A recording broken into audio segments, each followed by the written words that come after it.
Chapter 770. Another punch landed on Han Zhao's chest. Heber felt that something was wrong, so he turned around and stared coldly at the rapidly approaching Cisco. "You want to snatch the evolution cube?" Heber's eyes were unfriendly. Cisco had made his goal clear by publicizing the information about the evolution cube. Although Heber was also interested, he did not have the means to locate the evolution cube. He had refused to work together because he did not want others to interrupt his one-on-one battle with Blackstar and ruin his plan to establish his dominance. Seeing that the Arcane Church had suddenly taken action to restrain Ames, Cisco wanted to take advantage of the situation and blatantly make use of him, which angered Heber. His cold eyes met Cisco's, full of warning. Cisco was expressionless as he charged forward. He did not hesitate to take the risk of offending the tyrant and was determined to obtain the evolution cube. In his senses, the evolution cube was currently on Han Zhao, and his psychic power had already attacked Han Zhao. As long as he got the evolution cube back, he would immediately retreat and not waste his energy on attacking Han Zhao. Seeing that the other party had ignored his warning, the hostility in Heber's eyes intensified. However, he could not abandon Blackstar and turn around to attack Cisco. Cisco had imitated his challenge and openly stood on the opposite side of Blackstar, indirectly standing on the same side as him. If he gave up a good opportunity to severely injure Blackstar and went to stop his nominal ally, then the situation would be out of control. It could be said that Cisco had already tied him up with his position. Under the constraints of many factors, Heber could only watch as Cisco got closer and closer, unable to stop him. "Wait until I'm done with Blackstar. I'll settle this later." Heber's expression was gloomy as he secretly made up his mind. At this critical moment, he suddenly froze. His storm-like fists were suddenly blocked. Hurriedly retracting his gaze from Cisco, Heber was shocked to find that Han Zhao, who should have been unable to move after being hit by his control skill, suddenly regained his mobility. His hands formed into claws and blocked each of his fists. Heber's expression changed, and he immediately reacted. His muscles bulged, and a huge amount of power surged into his arms. Just as he was about to forcibly break Han Zhao's block and use a new control skill on Han Zhao, he suddenly froze. From Han Zhao's arm, there was actually a terrifying strength that was no less than his own. What was going on? Heber looked at Han Zhao's face in shock. He saw that a small portion of Han Zhao's mecha helmet had shattered, revealing half of Han Zhao's face. His eyes were calm. "The damage output is really scary. It almost took half of my HP." Han Zhao licked the blood at the corner of his mouth and grinned. "What a pity. Our battle had already lasted more than 20 minutes. The Mech Legion had stalled the tyrant for long enough, and the mission reward, the tyrant character summon card, was already in his hands." Character summon card. Tyrant Heber. Usage 1/3. Effect: temporarily increase strength by 4,000 points. Duration: 40 minutes. He had relied on his increased strength attribute to avoid the control skill that Heber was so determined to use. The next moment, Han Zhao suddenly tightened his fists and grabbed Heber's fists. A terrifying amount of power filled his body. With a twist of his waist, he swung Heber up and threw him toward Cisco, who was not far away. What? In his vision, Han Zhao's figure was rapidly moving away. Heber's eyes flashed with disbelief. In a competition of strength, he actually lost to a mechanic? What a joke. This scene made Cisco's expression change. Blackstar had clearly fallen into Heber's control. He did not expect him to be able to break free so quickly, and in close combat at that. This should be the strength of a beyond grade A pugilist.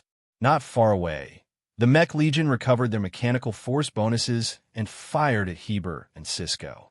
Cisco could only stop far away and release a psychic shield to block the bombardment. At the same time, he used his psychic power to grab Heber, who was flying backward, to help him stabilize his body. The fierce bombardment exploded on the psychic shield, and the expanding light blocked their vision. Before the two of them could make their next move, a sense of pressure suddenly appeared in their hearts. Turning around, they saw a huge black armed satellite passing through the bombardment outside the psychic shield and smashing toward them. Heber did not have time to think about anything else. He crazily absorbed the dark energy, and his body expanded to the size of a giant. His fists met the armed satellite head-on, and flames shot out from behind him, wanting to block the satellite's impact. However, the difference in size was too big. Together with Heber and Cisco, who was behind him, they were all slammed into the surface of the satellite. Ames's eyes glowed with a dark green light. Her force field pushed the armed satellite forward like a marble, drawing an arc in the air and smashing toward the Arcane Church's fleet. Because of the Arcane Church's fleet, she was unable to stop Cisco immediately. Ames was quite annoyed. Luckily, Blackstar had resolved the danger with his own strength. She did not hesitate and immediately supported him, treating the Arcane Church's fleet as a target of attack. Facing the huge armed satellite, the Arcane Church's fleet decisively opened fire. Dark energy annihilation cannons rained down on the armed satellite like a storm, blowing it up. This was the largest explosion since the start of the battle. The expanding light stung the eyes of countless spectators, and they could not help but close their eyes.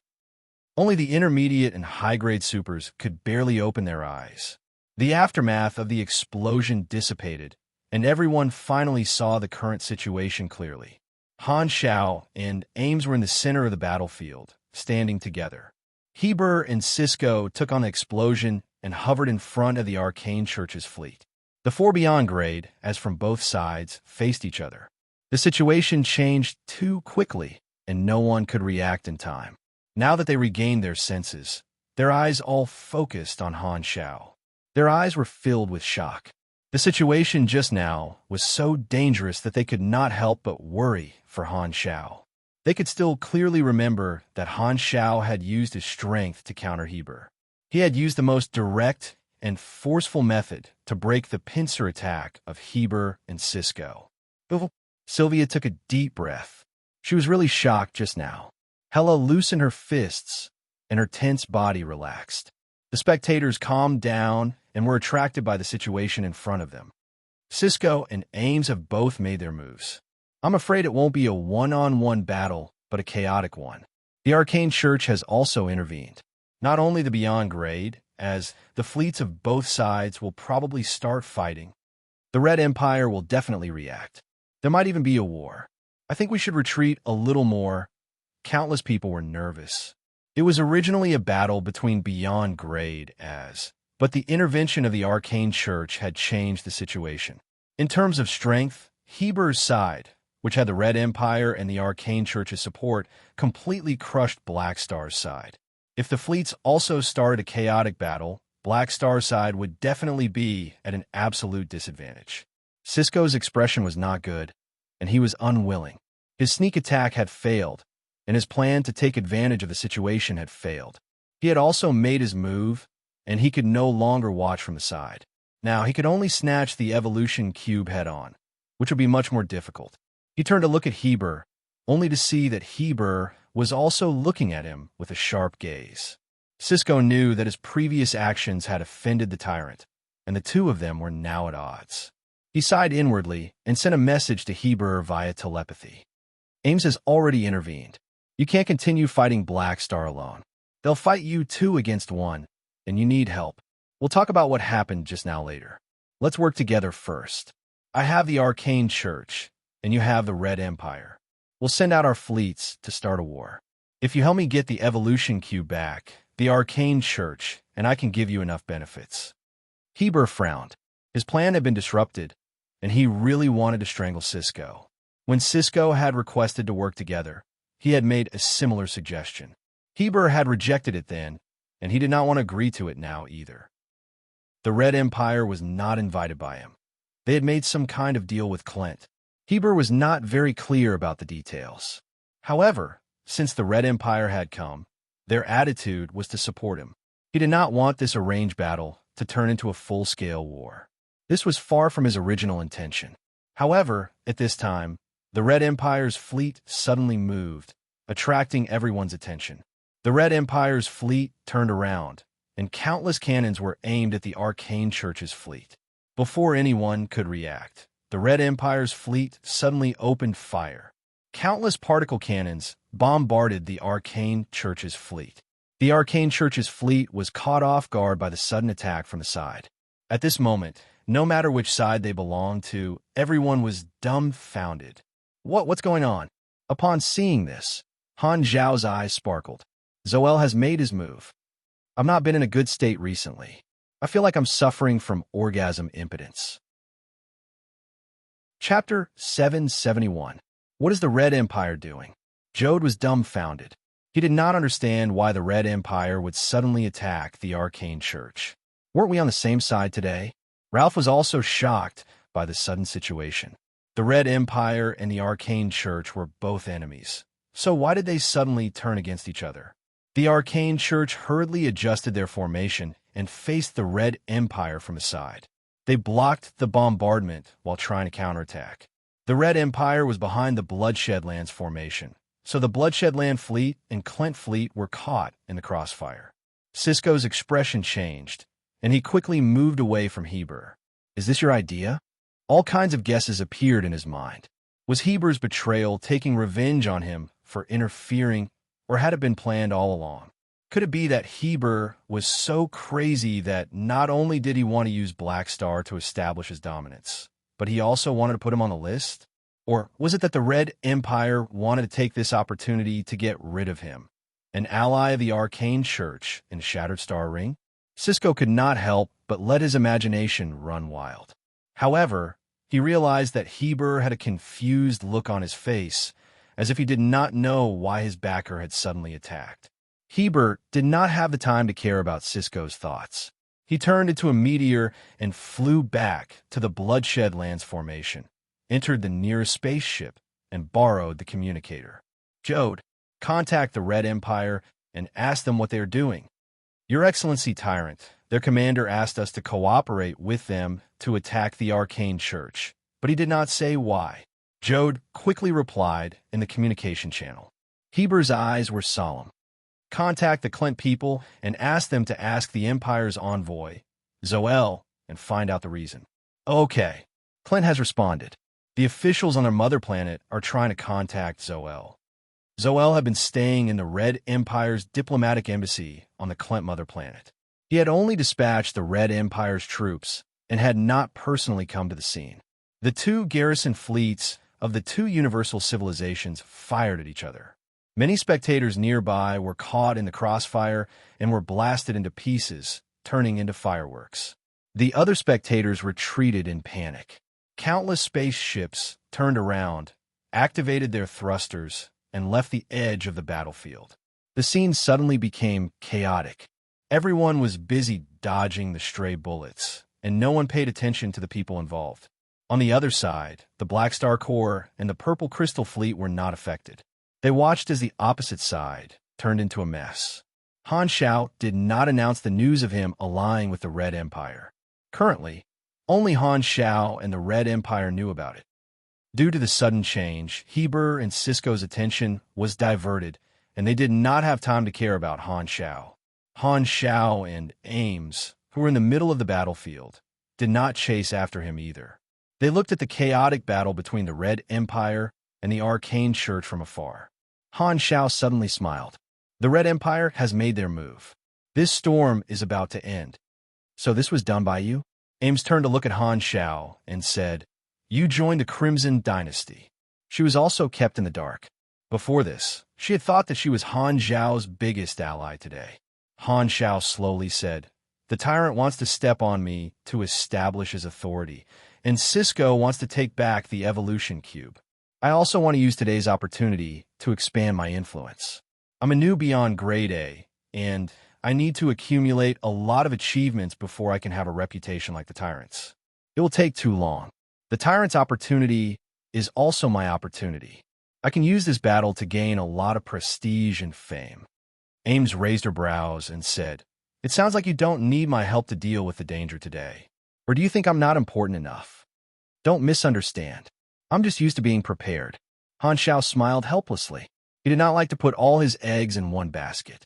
The Red Empire and the Arcane Church fleet did not engage in an all-out battle. They soon stopped fighting and faced each other. The atmosphere was tense. Many of the spectators stood far away, still in shock. Their gazes were all focused on the Crimson Dynasty's fleet. Everyone was filled with questions, wanting to know the reason behind the Crimson Dynasty's actions. At this time, the hundreds of billions of spaceships present received a message from the Red Empire. This was a notice posted on the civilization's exclusive public communication channel, marked with the official authority of the Red Empire. The civilization's exclusive public communication channel was a public channel used by civilizations above the star system level. It represented an official letter. When a message was sent out, all quantum network terminals in a certain area would receive it. Simply put, this was equivalent to a loudspeaker for the entire server. This is the Red Empire's Shattered Star Ring Garrison K-004 Fleet Commander Tashulio. We hereby issue a warning to the Arcane Church.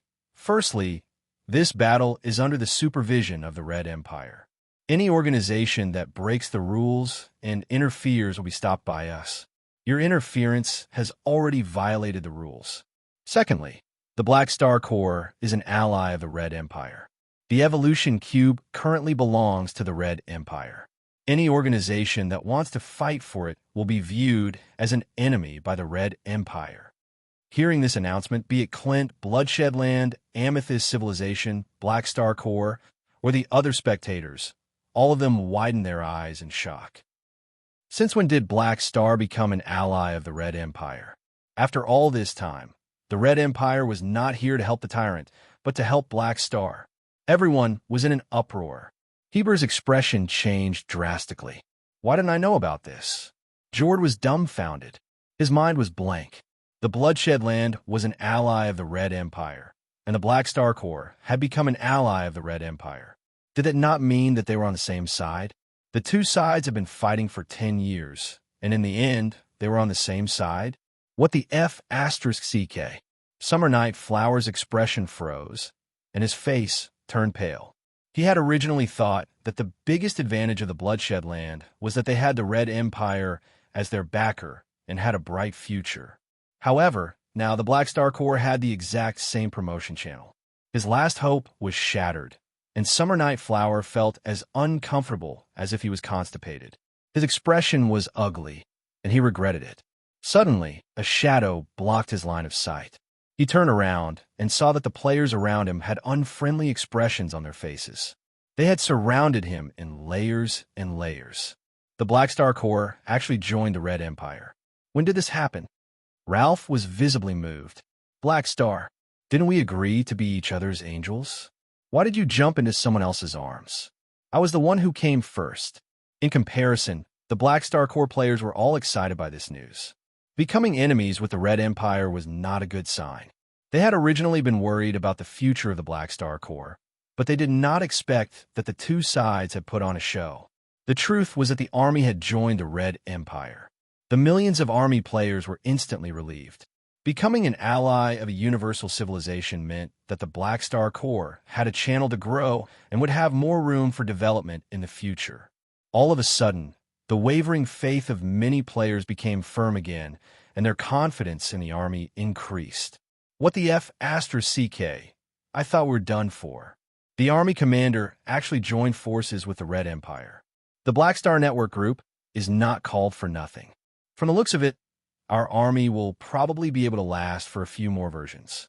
As expected of a growth-type faction. How terrifying. Steady, steady. I'm going to be famous again.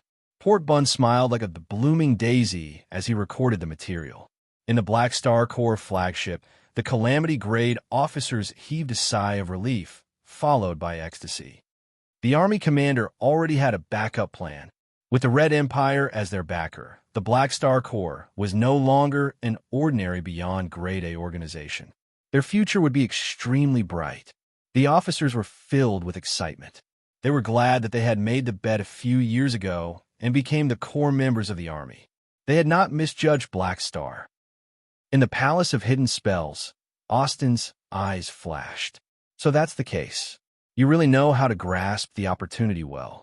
Not only did you fight with the tyrant and display your strength in front of the Starfield, but you also used the Crimson Dynasty's announcement to announce your background, expanding your reputation and indirectly resolving the battle with the tyrant. You single-handedly turned today's event into an event to strengthen your reputation. Heber and Psyker were both tricked by you. You're the one who benefited the most this time. An inexplicable smile appeared on Austin's face. Very good, you're an ambitious guy. The Shattered Star Ring is finally going to be lively. No wonder you're so fearless. Turns out you used the Evolution Cube to join the Red Empire. Cisco had mixed feelings. The Red Empire wanted the Evolution Cube, so the difficulty of snatching it back was beyond his ability. Looking at the situation, Cisco sighed in his heart. He then sent a message to the Arcane Church Fleet Commander. Let's retreat. With the Red Empire's declaration, no matter what Bloodshed Land and Clint thought, they would not stay out of this. Now, it was Black Star and the Tyrant's turn to be on the same side. He was the enemy, and the Arcane Church Fleet was alone. They would not be able to do anything if they stayed here, and would even be surrounded. Cisco weighed the pros and cons, and retreating was the best choice. Thus, even if he was unwilling, he still made the decision decisively. Under everyone's gazes, the Arcane Church Fleet slowly retreated and left the battlefield, turning into streams of hyperdrive and disappearing from everyone's sight. The Crimson Dynasty Fleet did not stop them. Their goal today was to make the Arcane Church know how to retreat. The Arcane Church has retreated. Cisco has also left. Countless people turned to look at Heber. One of the initiators of the battle had run away, and only the tyrant was left. The situation was in the hands of the tyrant. Originally, everyone thought that the tyrant and Black Star were enemies, but now they realized that the two of them were actually on the same side. This battle had become an internal conflict between the allies of the Red Empire. Thus, the tyrant's situation became awkward. The tyrant's confusion earlier did not seem to be fake. Most people were more inclined to believe that Heber was not aware of this situation before. Then, was he still going to fight Black Star? The situation today was full of twists and turns. No one knew what would happen next. Bloodshed Land waited for orders. Heber did not immediately return to the battlefield to continue fighting Han Shao. He narrowed his eyes and looked at Han Shao from afar. Han Shao also stared at him without blinking. Sparks flew between their gazes. Heber did not move, and the battlefield fell into an eerie silence. In the spaceship, Heber asked Jode, "Is there a response from Clint?" "They're still negotiating with the Red Empire." Jode could tell that Heber's tone was not friendly, so he replied weakly. At the same time, on the mother planet of Clint, the Red Empire's embassy in Clint, Envoy Zoel, "What do you mean by this? Didn't the Red Empire agree to deal with Black Star together with us? Why did you accept Black Star's alliance?" The Clint official's protest came from the communicator. Zoel looked up and slowly said, "I don't think I ever agreed to this request. I only sent the garrison troops to the scene to help our allies. Clint is our ally, and so is Black Star. We're only targeting Cisco and the Arcane Church behind him. You misunderstood me. But you didn't inform us that Black Star is joining us." "Oh." Zoel raised his brows and said, "Do we have to inform you immediately when we form an alliance with any organization? Then, do you want the dynasty to open up all military secrets to you?" Chapter 772. I didn't say that, but you knew that Black Star was our enemy, yet you didn't tell us the news. Isn't that a violation of the alliance? If we had known that Black Star was on our side, we would have definitely asked the tyrant to cancel this battle, and today's joke wouldn't have happened. You're exaggerating. Zoel was not angry and said with a smile, "Hiding the news was Black Star's request, and I personally agreed to it. I sent the garrison troops to the scene to prevent the situation from escalating. Furthermore, isn't the result today good? The entire star field knows that you and the Black Star Corps have turned from enemies to friends, which is beneficial to both parties' influence. Overall, not only did you not lose anything, you actually gained something. After all, a grand event like today is rare." Then, it seems like we misunderstood you. The Clint official clenched his teeth and smiled. "That's right. Sai, you can't say that. I'm indeed responsible for this. How about this? I'll apologize to the dynasty's upper echelons and apply for resource compensation for you. What do you think? Zoel said with a smile. You're exaggerating. We misunderstood you first. You're not responsible. All right, but to express my apologies, please accept the resources as compensation. Okay. After hanging up, Zoel's smile disappeared, and he nodded with satisfaction. Clint was very tactful. Not bad.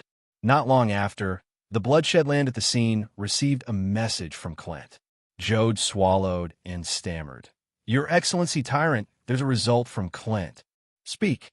They said that it was Zoel's idea to allow Black Star to join the Alliance. Clint wants us to stop the battle and immediately retreat. Clint knew that they had been tricked by the Red Empire. But what could they do? They still wanted to develop in the flickering world, so there was no way they could cancel the Alliance. Thus, they could only swallow their pride.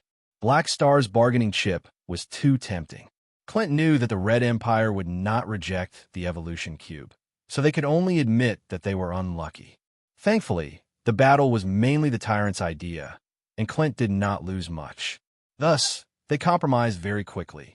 Hearing this, Heber closed his eyes. After a while, he opened his eyes again. His cheeks were puffed up as he squeezed out a word. Retreat. As the order sounded in the Bloodshed Land's command channel, the many Bloodshed Land officers instantly became listless and listless. Jode's face twitched. However, there was nothing he could do. The Red, Clint, and Bloodshed Land's fleet, leaving, and the Black Star Corps fleet. The Bloodshed Lands retreated. In the countless battleships where the Black Star cores the atmosphere. The player zested to win AIM saw this. Her eyes curved into crescents, and she smiled. Although Han Zhao's concealment made her a little unhappy, seeing Heber suffer in the hands of her and Han Zhao made her feel a lot better. In the pugilistic world, you have no choice. Han Zhao's expression under the helmet was rather playful.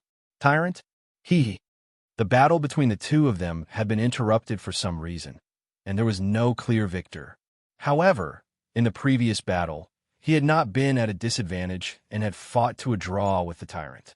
No one would think that he had joined the Red Empire because he was afraid of the Tyrant. The Tyrant was the one who had agreed to the battle, but in the end, he had left with his tail between his legs. This was equivalent to him becoming a stepping stone, stepping on the Tyrant's name, and establishing his position in the Shattered Star Ring. He would no longer be looked down upon because of the name of a new beyond Grade A Super. At this time, a notification of legendary points appeared on his interface. You have received 3 legendary points. Starfield legendary points. Shattered Star Ring Battle of the Tyrant. Your battle with Heber the Tyrant is known to everyone in the Shattered Star Ring. This battle will become a legend in the Starfield, and your name will be passed down. Starfield legendary points. Shattered Star Ring Red Empire's ally. Universal civilizations are the largest organizations in the galaxy. You have formed an alliance with one of them, the Red Empire, and all the organizations in the Starfield will be wary of you. Starfield legendary points. Shattered Star Ring Starfield iconic figure. Your name will be known throughout the entire Starfield. Your name will be one of the symbols of this Starfield. From today onward, when the Shattered Star Ring is mentioned, your name will be the first to be remembered. Han Zhao's eyes sparkled. Starfield legendary points gave far more EXP than Star Cluster legendary points, and were extremely difficult to obtain. Now that he had received 3 points, it meant that he had been very successful in establishing his dominance. When this news spread throughout the Shattered Star Ring, his reputation in the Shattered Star Ring would definitely soar. At this time, Ralph requested for communication. Han Xiaoxin's heart skipped a beat. He knew Purple Crystal's reaction to this, and had already thought of what to say. Black Star. The communication was connected, and Ralph's face appeared on the tactical screen of the mechanical suit's helmet. I know what you mean. Han Xiao interrupted him and said, joining the Red Empire was my idea. You all know that the secret war is disadvantageous to us. If we want to destroy Clint's plan, we can only start from the top. I used joining the Red Empire as a bargaining chip in exchange for their stance on the secret war. This is the way to win the secret war that I told you before.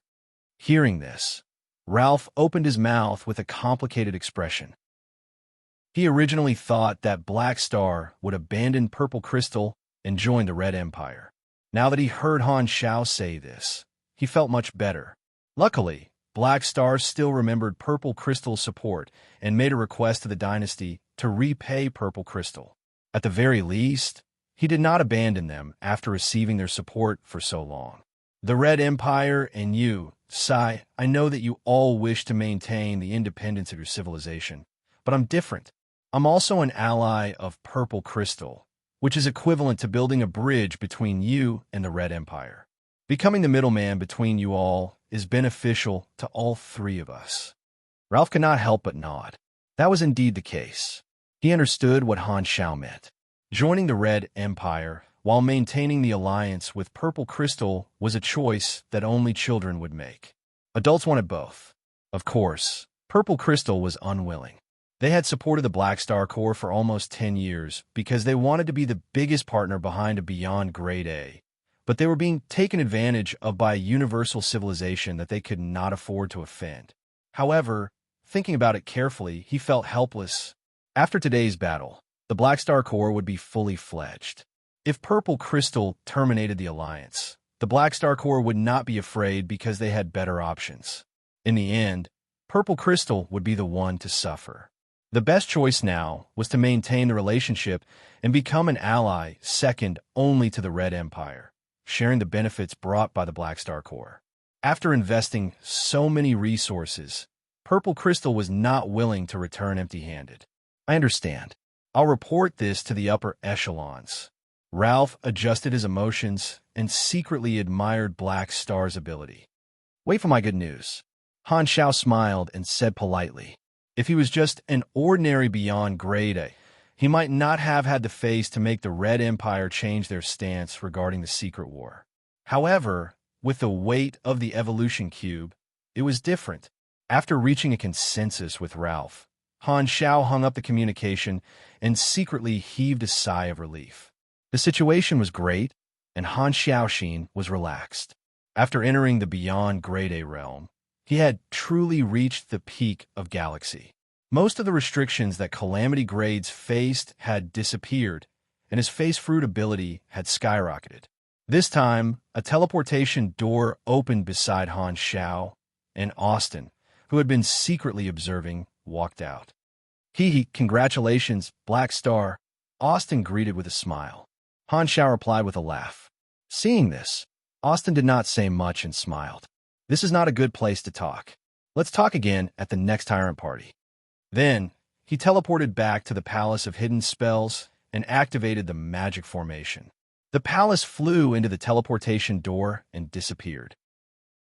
Tyrant Party, Han Zhao's eyes flashed. When the tyrant held the next party, he did not know if they would take the initiative to invite him.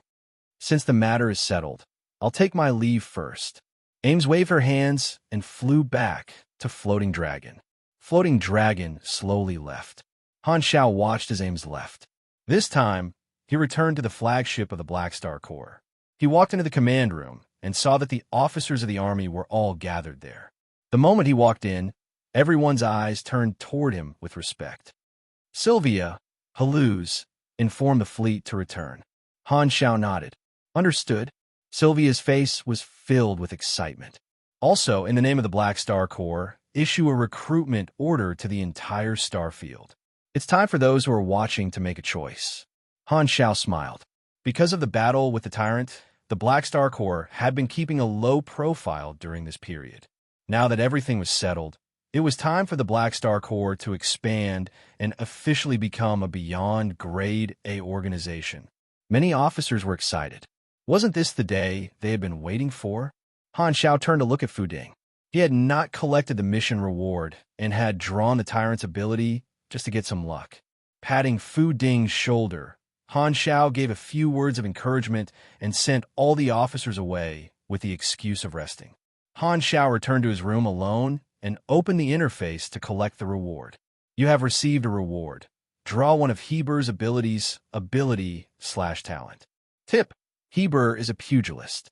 Some of the abilities have been adjusted according to your class. Randomizing. Randomizing complete. Please select one from the following 5 options as the reward. 1. Phantom Combo, ability, plus 75% melee attack speed. Duration, 7s. Cost, 80 energy. Cooldown, 18s. 2. Star Tossing Power. Ability, using energy's secret technique to strengthen cells. Plus 600 STR. Duration, 20s. Cooldown, 120s. 3. Weakness Insight. Ability, plus 30% melee critical chance. Duration, 15s. Cooldown, 180s. 4. Melee Killer. Talent, plus 40% melee attack and attack speed. Plus 2 all melee skill levels. 5. Heber's Stellar Furnace Training Technique. Ability, the Tyrant's Special Energy Training Technique. Current effect, plus 500 energy. Number of training, 0/650. Requires training on a fixed star. The effect of each training depends on the time spent on the fixed star.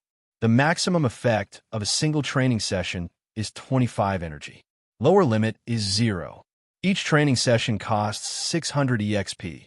Glancing at the first 4 options, Han Xiao was a little disappointed.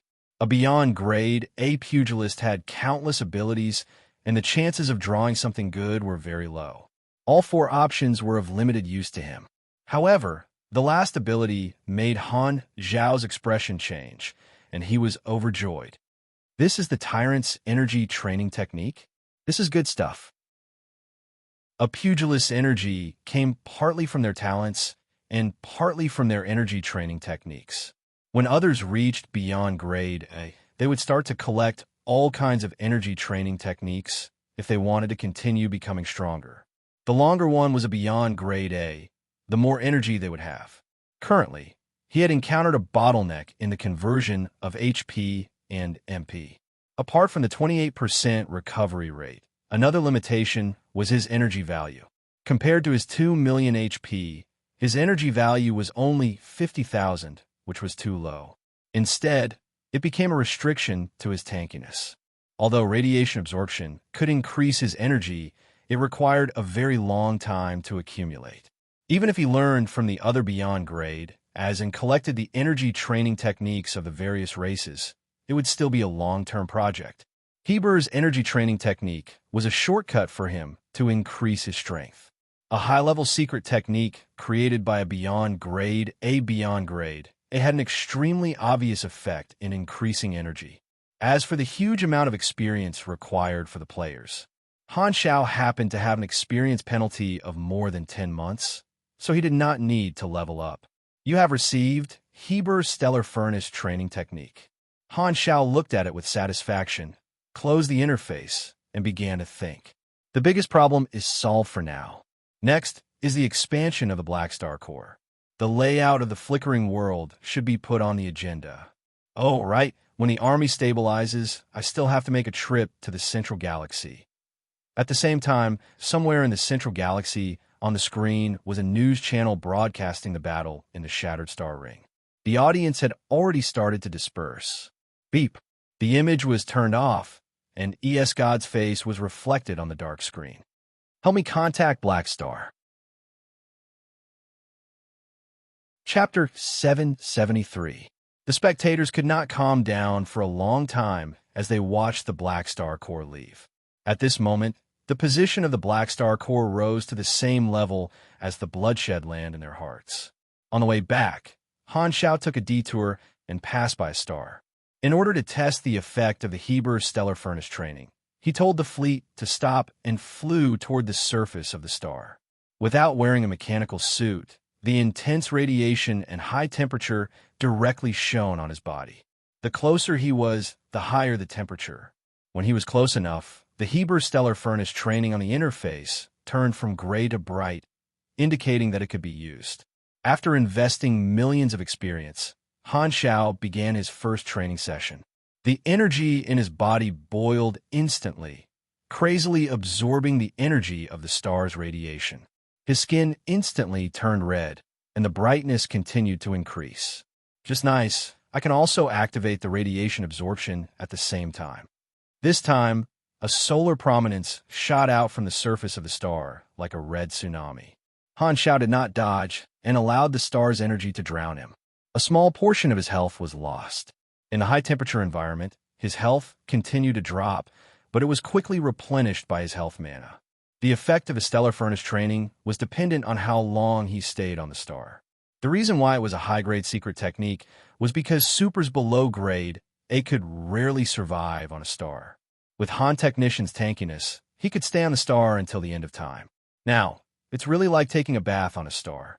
Han Xiao played with a ball of star's energy, slapping it on his chest like bubbles. He shook his head and laughed. After enduring for half an hour, the interface indicated that the training effect had reached its limit.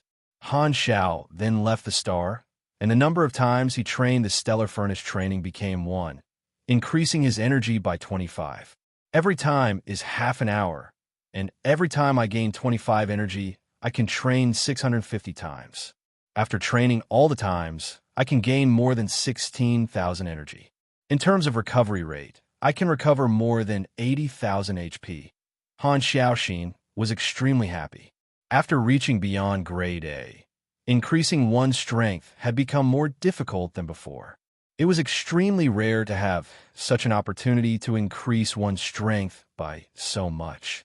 It felt like a peerless divine technique. After testing the effects of the stellar furnace, Han Xiao had the fleet depart. After dealing with the army's affairs, he would have the time to practice this energy cultivation secret technique.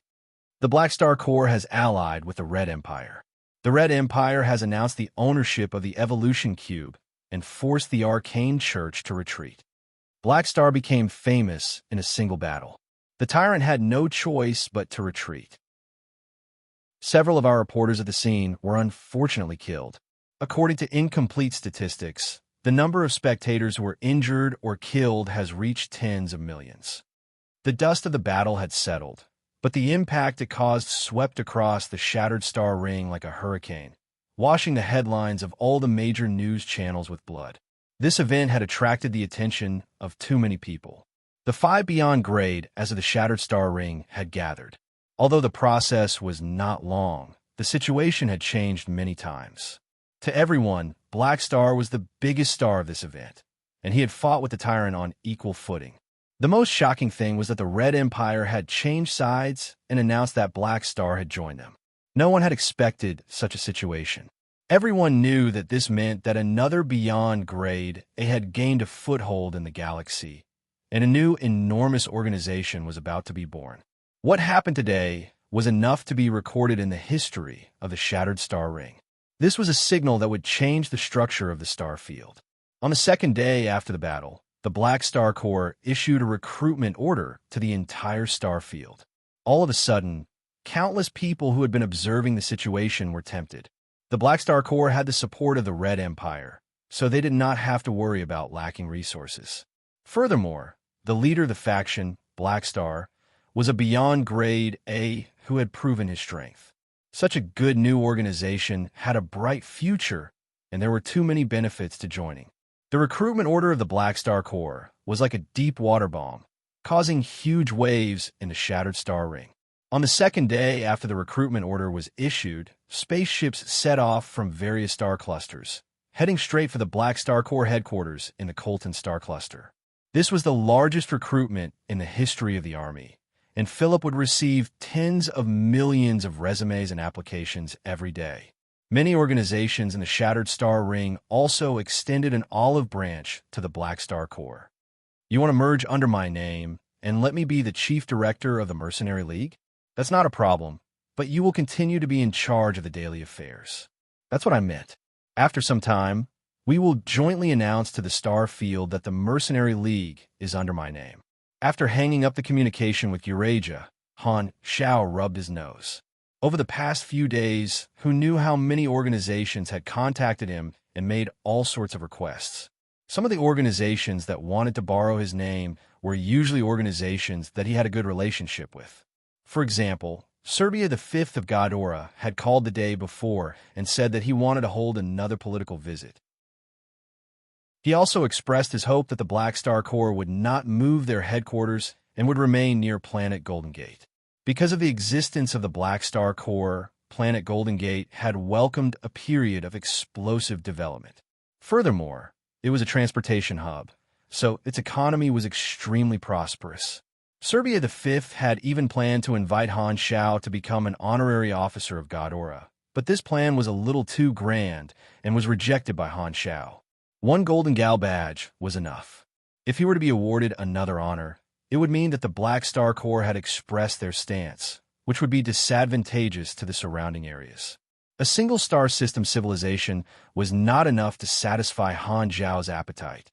With a godly tool like the evolution cube in his hands, it would not be worth it if he did not use it to unify more civilizations. Thus, it was not suitable for him to stand on Ghodora's side so openly. Many star system civilizations in the Colton star cluster had also contacted him. Many of them were partners who shared the mining rights of resource planets. Now that he had established his position through the battle with the tyrant, these civilizations all wanted to deepen their relationship. Other than exchanging for the position of a beyond grade A, more importantly, they all wanted to borrow the evolution cube. The terms of deepening the alliance included expanding the mining area of resource planets and establishing more divisions. In conclusion, it was basically the civilizations taking out their own share of the cake and giving it to Han Shao, accepting the Black Star Corps as a new member of the upper echelons of the galaxy. However, regarding the agreement regarding the evolution cube, Han Shao had been keeping the other civilizations in suspense and had yet to finalize it. With something as good as the evolution cube in his hands, he did not plan to rush to exchange it for benefits. After all, he was the seller's market, and it would be more stable to take things slowly. There was also a portion of small armed organizations that requested to be merged into the Black Star Corps. There were many organizations led by calamity grades, and even a few organizations in Section 0 wanted to become a member of the army. After all, the temptation of the Red Empire was too great. The final portion was the galactic financial groups. They were all investors, and they were eager to invest to solve the problem of the expansion of the army.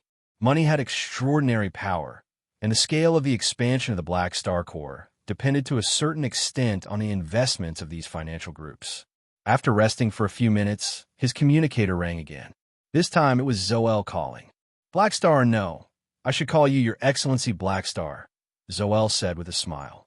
Han Shao also joked a little before asking, Envoy, why are you looking for me today? When it came to serious matters, Zoel stopped chatting and said, Now that we have announced our alliance, the subsequent cooperation will also be carried out gradually. Because of your alliance, the dynasty has decided to deal with the matters of the Shattered Star Ring first, which is the secret war you mentioned. Oh, Han Shao raised his brows. Clint is prepared to submit a proposal to replan the Colton Star Cluster and Sol Cluster to the Galaxy's Central Civilization Court, which will be mediated and decided by our three universal civilizations. The Galaxy's Central Civilization Court was the most official civilization alliance led by the three universal civilizations. Basically, all the supercluster civilizations, star cluster civilizations, star system civilizations, and even some special races in the star field had seats in it. It united most of the civilizations in the universe and was used to discuss all kinds of matters. It was very official. Clint is also your ally. What do you plan to do? Han Shao asked. You're right. We plan to talk to Clint privately and ask them to give up the idea of submitting the proposal. Zoel nodded. Clint was their ally, so the dynasty would not go overboard. They would not sit by and watch Clint submit the proposal without any help. In fact, Clint did not want Purple Crystal's territory because of the Red Empire. They were just using the dynasty's flag to satisfy their own ambitions. This kind of thing was too common. As long as they did not cross the line, the Red Empire would turn a blind eye. Now that there was a need, they had the right to stop Clint's plan. Of course, the dynasty would compensate them and give Clint extra benefits in the territory division of the flickering world. Clint knows what's good for them. They'll agree. Furthermore, it's useless even if they don't agree. The Arcane Church was tricked by us. They'll definitely block Clint's proposal on this matter. If we don't say anything, the proposal won't pass. Zoel shrugged. That's true. Han Xiao nodded. He did not think that the arcane church would be willing to take this lying down. They would definitely try to get back at them in other places. The political stage was one of them. Now, your Black Star Corps and Bloodshed Land are both our allies. We'll work together to develop the flickering world in the future. After solving the problem of the secret war, you guys need to have a good talk and become friends, Zoel said. The Red Empire valued the development of the flickering world, and the two allies in the Shattered Star Ring were the pioneers of the exploration. The dynasty did not want to see the progress of the exploration of a new star field being affected by the conflict between the two allies. Even if it was only on the surface, they had to see it. All right, I'm fine with it. I just don't know what Tai Tai is thinking. Han Xiao shrugged. Hearing this, Zoel smiled helplessly. The tyrant was the one who had suffered the most this time. After pausing for a while, Zoel continued. There's one last thing. The dynasty will send the first batch of people to be modified by the evolution cube over. I'll inform you then. Han Xiao nodded. This was the content of the deal. He would give the Red Empire the right to use the evolution cube. He did not know who the first batch of people selected by the Red Empire would be. They would most likely be the elites of the dynasty. Han Xiao felt that there might be famous people he knew among them. After chatting for a while longer, Han Xiao ended the communication. Just as he hung up, his communicator rang again. It was an unknown number. Han Xiao paused for a while before picking up the call. Suddenly, his expression changed. On the screen was ES God's ugly face. Black Star. ES God had a strange smile on his face as he nodded.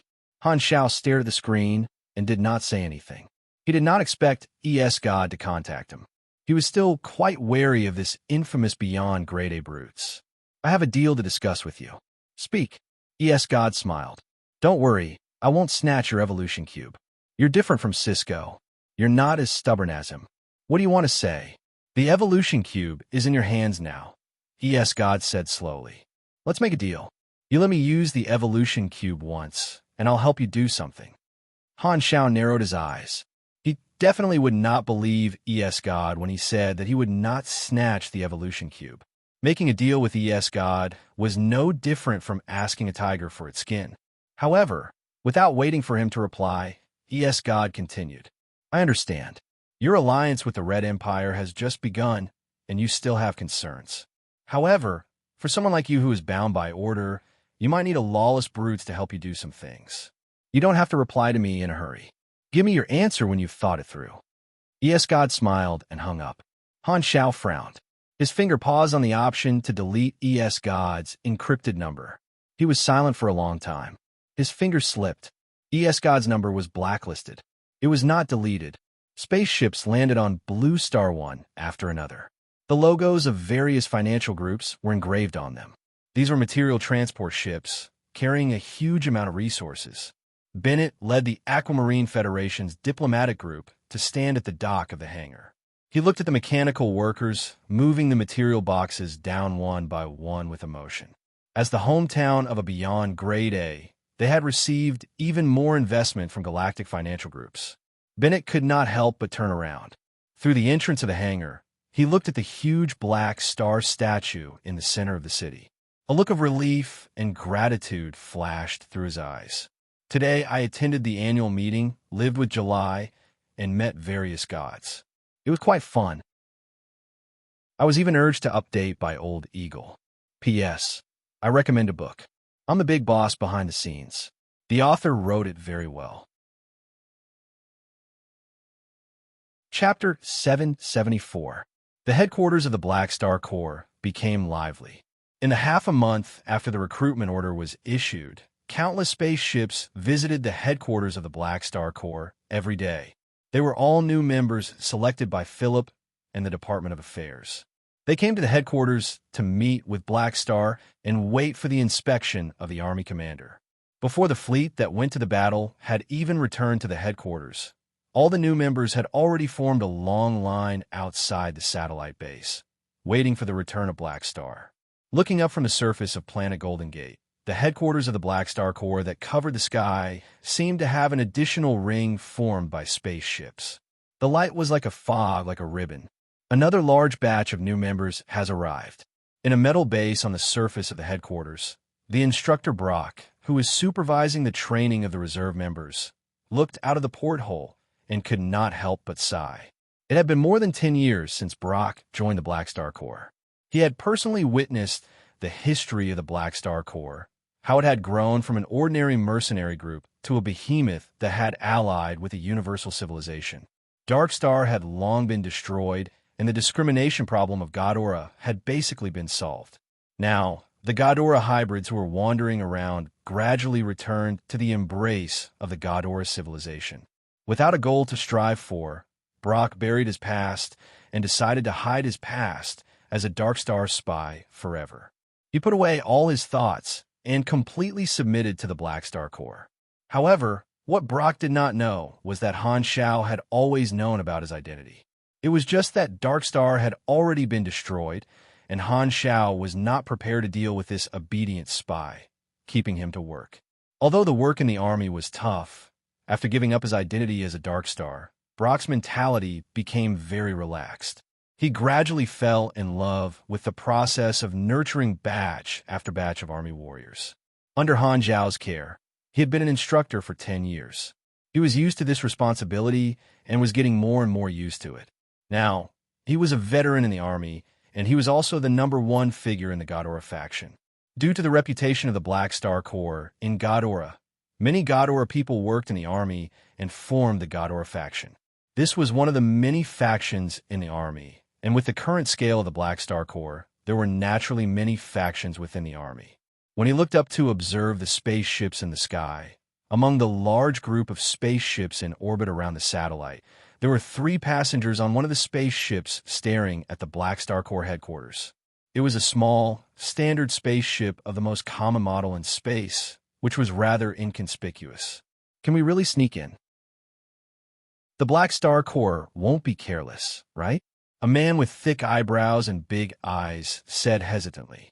He was a certain humanoid species with smooth, shiny silver skin that had a metallic texture. He wore a dark black cloak, and the exposed skin was covered with complicated and exquisite magic patterns. There's no other way.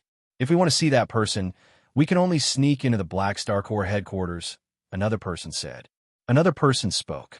This was a mixed-blood human with bright red dragon scales on both sides of his cheeks. He was tall and sturdy, about 4 meters tall. He wore a simple metal vest, revealing his muscular arms. He looked extraordinarily valiant. Don't worry. Even if we're discovered, we can pretend to be people who want to try our luck to join the Black Star Corps. They'll at most chase us away in public. There won't be any danger. The last person leaned against the wall and spoke lazily. He wore a tight, custom-made combat suit, and 2 pairs of arms extended from his shoulders. One of his arms was resting behind his head, appearing very relaxed. The other hand was playing with a silver mechanical alloy dagger, and the other 2 arms were resting on his waist. He gave off a frivolous aura. These 3 people were not new members of the Black Star Corps like the others. They had other motives, and the silver-skinned man seemed to be the leader of the 3. Right at this moment, on the other side of the starry sky outside the porthole, streams of hyperdrive light suddenly shot over and stopped above planet Golden Gate. The Black Star Corps fleet had finally returned to the headquarters. Whoa, so many new members want to join. Han Zhao's eyes lit up when he saw the spaceships in the headquarters. This is only the first batch of new members. They're all waiting for you, Master. In Han Zhao's field of vision connected to the quantum network, Philip suddenly appeared, and his tiny body appeared in front of Han Zhao's eyes. I suggest that we send out the Mech Legion to test the actual combat strength of these new members. Those who don't meet the requirements don't have the right to join Master. On the other side, the usually silent combat artificial intelligence, Sparta, also revealed its virtual body. Its appearance was that of a figure wrapped in heavy mechanical armor, and its face could not be seen clearly. Only a pair of cold eyes could be seen, and its voice was deep and powerful. Han Zhao's virtual technology had long been perfected. He had studied Rista's data structure and imitated it. He had also given his auxiliary artificial intelligence the ability to think and a unique personality to increase its computing ability. His brain was connected to the quantum network, so he could monitor the movements of the auxiliary artificial intelligence at any time. He did not have to worry about any accidents happening, and it was just like raising a pet. Furthermore, not only did it not need anyone to clean up its mess, it would not throw a tantrum, and it could even help him with his chores. How could there be a more perfect pet in the world? In the quantum network, Han Zhao's thoughts turned into a torrent of data tentacles, bringing Philip in front of him. You can open the spaceport of the headquarters now. After my fleet lands, let these new members come and see me. Understood. The spaceport of the headquarters opened, and the Black Star fleet slowly landed.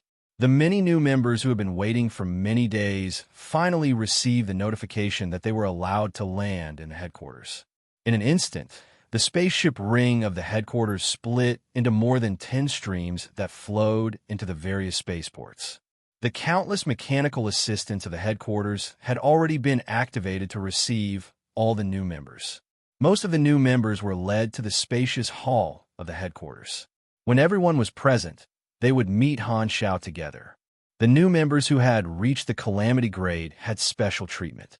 They would pass through the internal passageway and head to the conference room to meet Han Zhao and the army officers in advance. Han Zhao brought a group of officers to the conference room. There were more than 10 people in the room, and they all turned to look at Han Zhao. All of them stood up. Your Excellency Black Star, Army Commander. They were the first batch of Calamity Grade Supers recruited this time, and they came from different star systems. Now that they saw the new Beyond Grade A in person, they were secretly excited. In the eyes of ordinary people, Calamity Grade Supers were already unreachable figures. However, when facing a Beyond Grade, most Calamity Grade Supers felt similar to how ordinary people looked at them. Furthermore, there was an additional layer of yearning and desire. Hello, Han Zhao smiled. After becoming a Beyond Grade A, not only had his strength increased, but his horizons had also been raised. If it was in the past, he would definitely have laughed on the spot if more than 20 Calamity Grade Supers joined the army together. However, he was much calmer now. He could wait until there was no one around. Although the name of a Beyond Grade A had a lot of appeal, Calamity Grade Supers were still high-end combatants. Many Grade A Supers were not willing to join other organizations. Even after becoming a Beyond Grade, a Han technician did not look down on Calamity Grade Supers. To be able to recruit more than 10 high-end combatants at once was the highest record in the history of the Black Star Corps.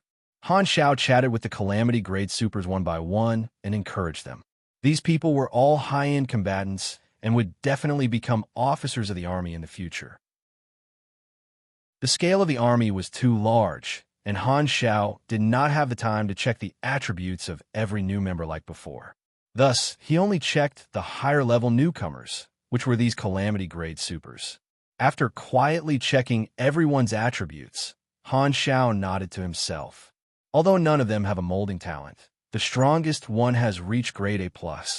His combat strength is not bad, and he's still a small boss. Turning around to look at Hela, Han Zhao said, "The Black Star Guards are my elite troops, and Grade A is the entry requirement. Hardaway is also a member of the Black Star Guards. This is the captain of the Black Star Guards, Hela. The Black Star Guards have only been established not long ago and are about to be expanded. She and the other Black Star Guards will test your abilities and select some of you to join the Black Star Guards." The eyes of the Calamity Grade Super sparkled. The Black Star Guards were obviously the personal guards of Black Star. To be able to follow around a Beyond Grade, this position was very tempting to them. Compared to the benefits of ordinary officers, they valued learning from the experience of a Beyond Grade A Super more. After all, at their level, it was too easy to earn money. The attraction of material comforts was limited, and what they pursued was more of a promotion. The Black Star Guards left with the Calamity Grade Supers. Han Zhao brought the other officers and was about to meet the tens of millions of new army members in the crowded hall. At this moment, Philip suddenly appeared. "Master Hum, I discovered a spaceship that did not pass the identification test. There are 3 people on board who were not invited by us. They are not new members of the army, and there is no information about them in the database. Their identities are unknown. They are currently entering the 6th spaceport. Do you want to see their information? Oh, they might be here to fish in troubled waters and try to join the army. Just chase them away. The images of the 3 people were transmitted to his mind. Before Han Xiao could finish, he suddenly paused, and his eyes slowly widened. Seeing that Han Xiao did not respond, Philip tilted his head and called out in confusion, "Master!" "Who?" Han Xiao let out a long sigh. His eyes sparkled, and he said, "Don't stop them. Let them in and pretend that you don't know who they are. Secretly activate all the surveillance cameras in the army and lock onto their movements." "Okay, After leaving the quantum network, Han Xiao rubbed his chin and narrowed his eyes. Who would have thought that these 3 ferocious people would appear in my territory at this time? Looks like the butterfly effect I've caused is spreading more and more. They're most likely here to find her. The spaceship entered the orbit and stopped in the warehouse. The silver-skinned man, the dragon-scaled man, and the four-handed man stepped onto the crowded dock and looked around amidst the commotion. There was no alarm as expected, and no mechanical assistant came to confirm the identities of the 3 of them. No one came to bother them. They got in so smoothly. The security measures of the Black Star Corps are too crude. It's as good as not having any. The four-handed man curled his lips. Even my mother planet, which is about to be destroyed by those mad scientists, is safer than this place. The silver-skinned man was a little nervous, and he said softly, "Let's blend into the crowd first, then find an opportunity to split up. We must not be discovered." The dragon-scaled man nodded and responded in a low voice. The silver-skinned man squeezed his fingers and muttered, "Hopefully, we can find the rumored Rosalind.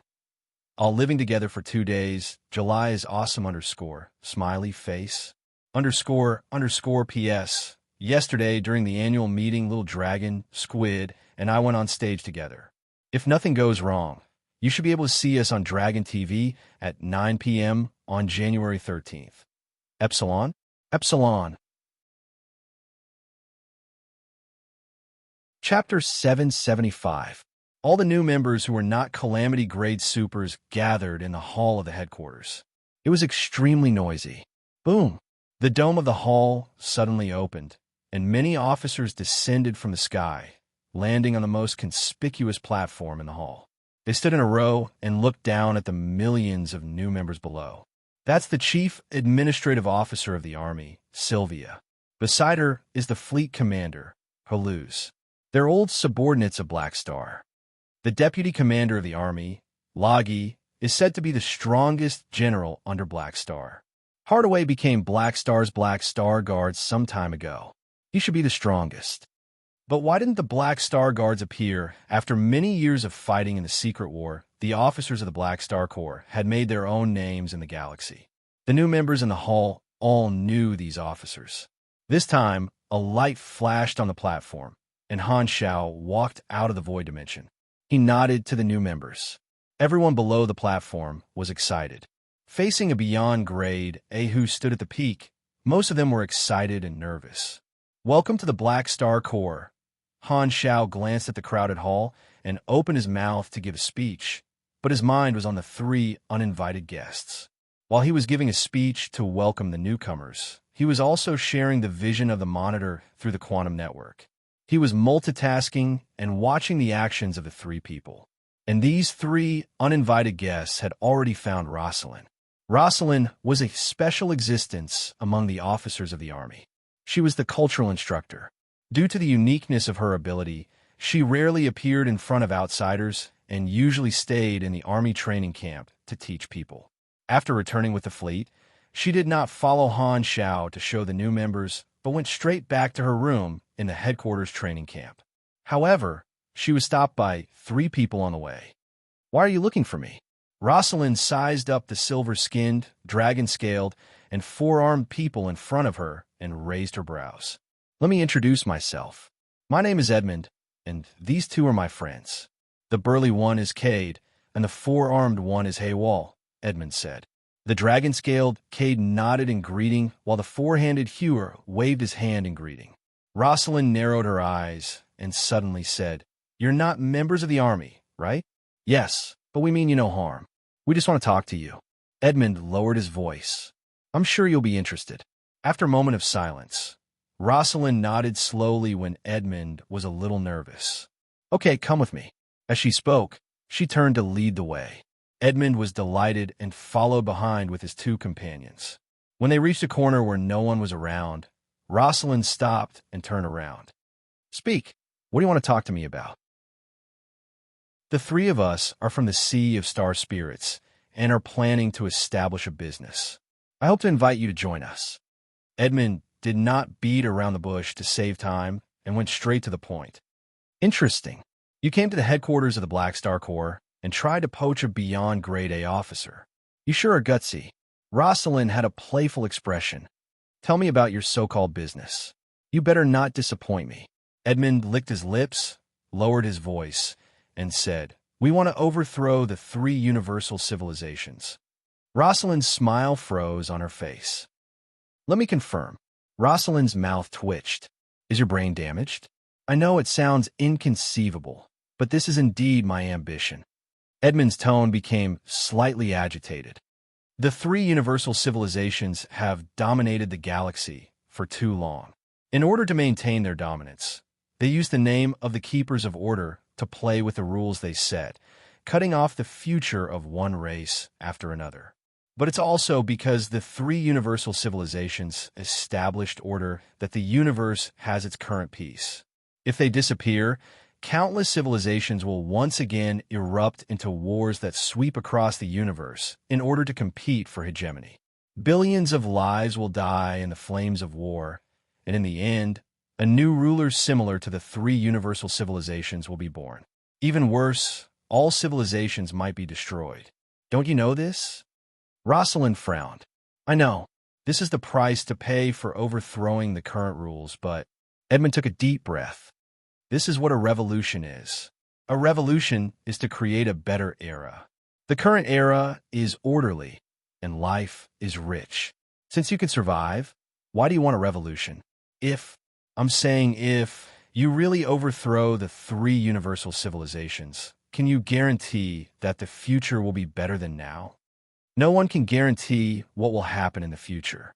I don't know if a revolution can create a better era, but I'm not willing to ignore the problems that have been exposed just because I'm greedy for the current peace and allow the wrong things to continue existing. Edmund shook his head. In the universal era, material abundance is enough to satisfy everyone's desire to eat and wait for death. Make them lose their will to fight, turn them into walking corpses, and allow everyone to live. Basic material needs are no longer the reason for our revolution. Rosalind narrowed her eyes. Then, what are you fighting for? For the races that are being bullied, or for your own ambition? Edmund shook his head. Neither. I'm not an ambitious person, nor am I a great man who cares about the people. The revolution itself is my ambition. Rosalind sized Edmund up again. He did not seem to have much of an aura, but he was actually so daring. With the status of the three universal civilizations, he was basically going against the heavens. If the revolution succeeds, what will you do? Replace the three universal civilizations? I don't know, Edmund answered honestly. Why me? To overthrow the authority of the three universal civilizations in the hearts of countless people, we need your ability. Plus, I've heard of your deeds. Edmund said softly. You used to be an ambitious reformer, didn't you? Rosalind heard this, lowered her eyes, and did not speak. After a long silence, she raised her eyes again and slowly asked, How many people do you have now?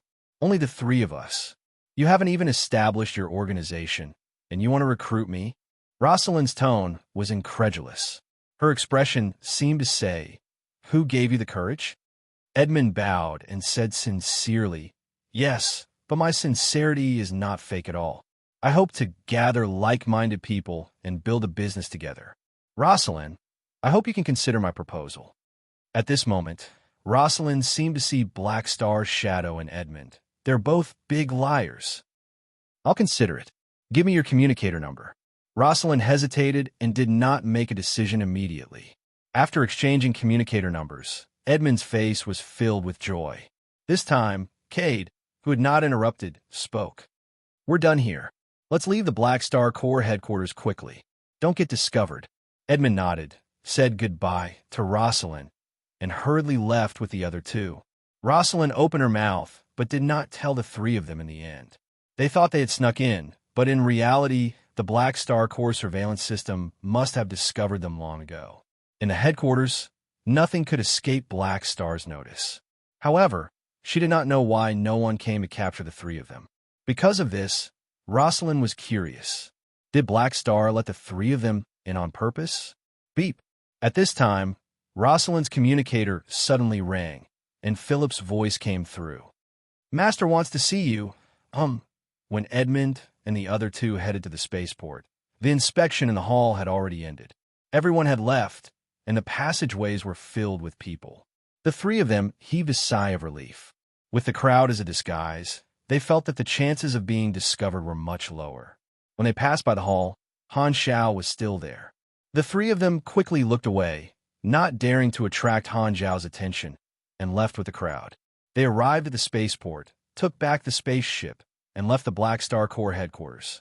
Only then did Edmund completely relax. I keep feeling that something is wrong, Cade suddenly said with a frown. Our infiltration was way too smooth. Even Howard, who was complaining at the start, felt that the situation was strange. The Black Star Corps headquarters can't be so defenseless. If we were assassins, we might have already killed a few officers. The three of them could not understand. They did not think that it was Han Xiao who let them in on purpose. To them, they were just nameless people. How would a beyond grade A know them? In order to avoid being chased, Edmund did not dare delay and quickly entered hyperdrive. The spaceship turned into a stream of light and disappeared. At the same time, in the corridor leading to the officers' meeting room, Han Xiaoxin moved, and a smile appeared on his face. In the vision of the observer's mark, Edmund's actions were clearly displayed. He purposely stayed in the hall and blocked the path of the three of them so that he could secretly throw an observer's mark at Edmund. I really didn't expect to see the leader of the Silver Revolutionary Army here. Han Xiao sighed his heart. These three were the founders of the Silver Revolutionary Army, important figures who would lead a version in the future. These future trendsetters had not yet matured and were still at the initial stage of building team. They had not officially formed the Silver Revolutionary Army. Edmund was a restless revolutionary, a challenger to the authority of the three universal civilizations. Perhaps he did not even know how high his revolutionary career would reach. Taking in Rosalind was just a casual move by Han Xiao. He did not expect to really bait the Silver Revolutionary Army, and a core member at that. While surprised, Han Xiao decided to wait and see. He did not plan to kill Edmund and the other two. The Silver Revolutionary Army had no conflict of interest with him, and they might even become his chess pieces. Right now, Edmund and the other two were still very weak. Han Xiao could easily kill them, but killing the Silver Revolutionary Army storyline in advance would not benefit him at all. If he ran over to the Red Empire and told them that he had killed a group of people who would shake their rule in the future, the Red Empire's response would most likely be one word, "Oh." Therefore, Han Xiao did not chase Edmund and the other two away. He was prepared to form a good relationship with the future Silver Revolutionary Army. Furthermore, he had unknowingly thrown an observer's mark at Edmund. Walking into the meeting room, Rosalind was the only one inside. She sat on the chair and looked up at Han Xiao. You were indeed the one who let those three in. Rosalind shook her head. Han Xiao sat down, tapped his fingers on the table, and asked, What do you think of them? What do you mean? What do you think of their proposal? Rosalind smiled and said, Are you interrogating me to see if I will betray the army? Han Xiao shook his head. It's not really a betrayal. You're Reynolds' sister. You're just staying in the army to help. I didn't say that I would tie you to me for the rest of your life. You're a restless person. I knew that long ago. Hearing that, Rosalind said honestly, I'm staying in the army for two reasons. First, it's for the generous salary. No matter what I want to do, I have to accumulate some initial capital. Second, it's because of my criminal record. You said that as long as I help you, you will remove my criminal record. Third, Maybe it's to repay you for saving me. Ahem, just a little. I know. You don't have to emphasize it. Han Xiao laughed. He paused and asked, so what are your thoughts? Because he had saved Rosalind in advance, he did not know if she would still join the Silver Revolutionary Army like in his previous life. Humph, there are only a few of them. They don't have any benefits at all. They want me to join the revolution with just a few words. They really don't have any self-awareness. I don't like the three of them. Rosalind looked down on them for a while before changing the topic. However, to be honest, overthrowing the three universal civilizations seems very interesting. Damned Sundara, isn't that great? Han Xiao was helpless. Personality determined fate, indeed. For a restless reformer like Rosalind, even if she was grateful for his kindness, she still could not change her personality.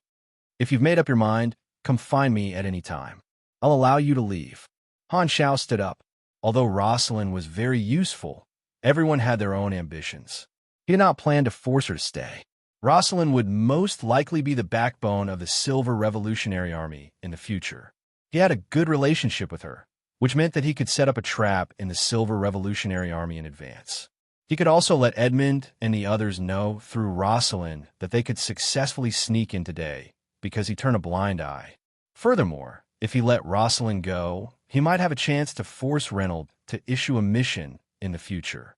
Han Technician still had not given up on the perfect mechanical sense. The Silver Revolutionary Army had been quietly developing in the various star fields outside of the central galaxy at the start, only bursting out after accumulating enough strength. It had not been formed yet.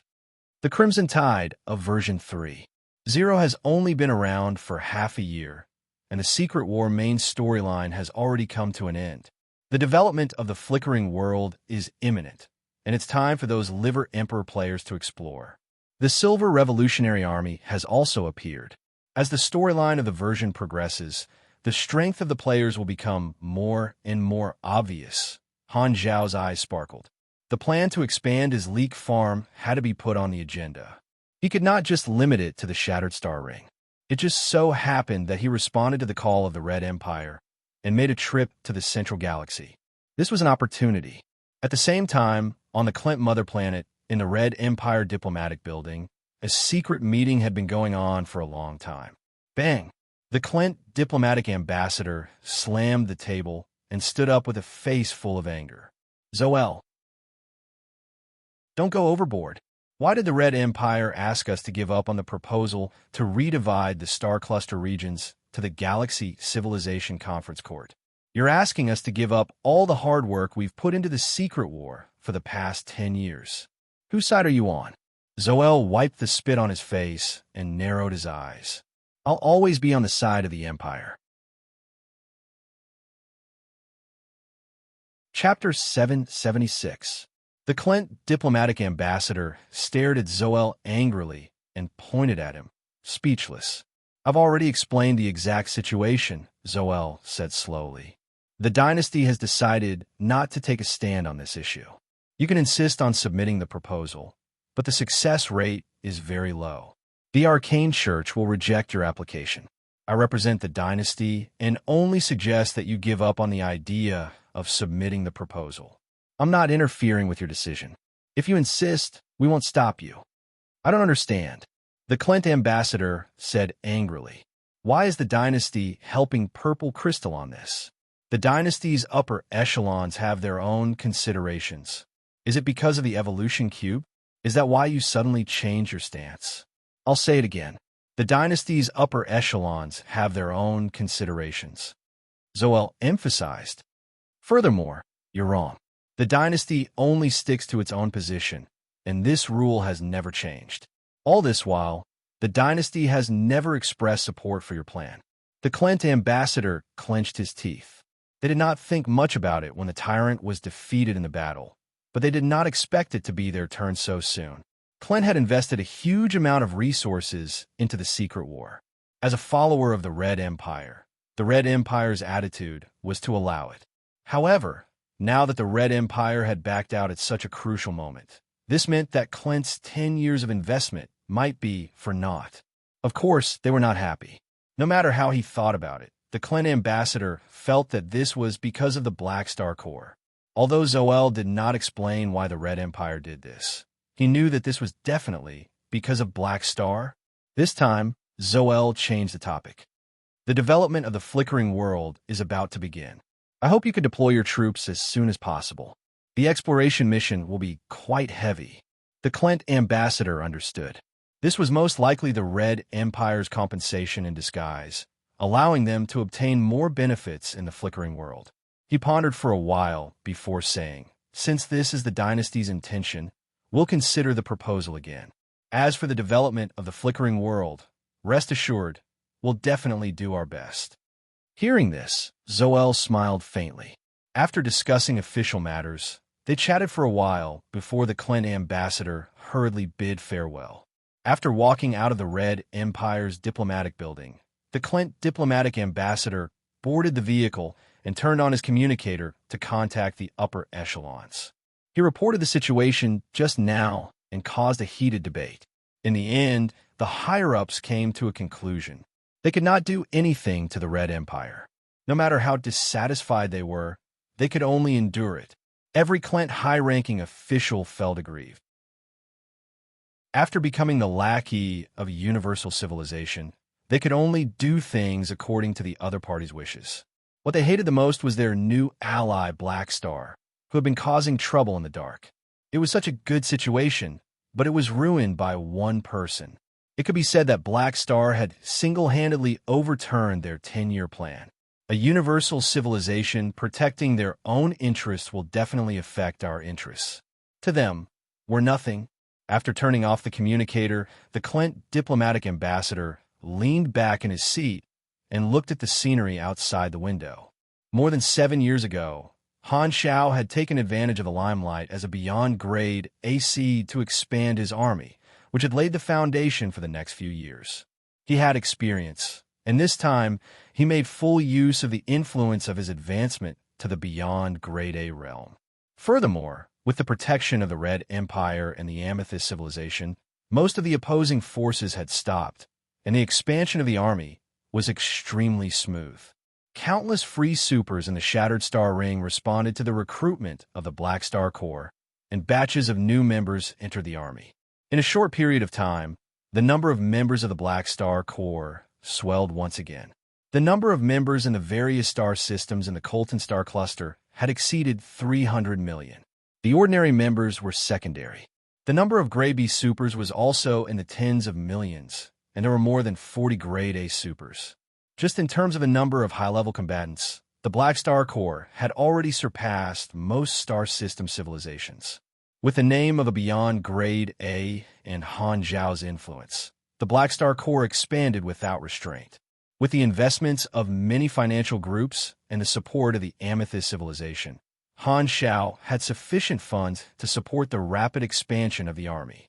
An astronomical amount of anas was thrown into the logistics department to build more battleships and build a new satellite base to place more divisions in the Colton Star Cluster. The expansion of the Black Star Corps was in full swing, and the galactic residents of the Shattered Star Ring were all paying attention to the aftermath of the battle. They were concerned about how the Black Star Corps, joining the Red Empire, would affect the Secret War. During this period of time, the Secret War had entered a truce period.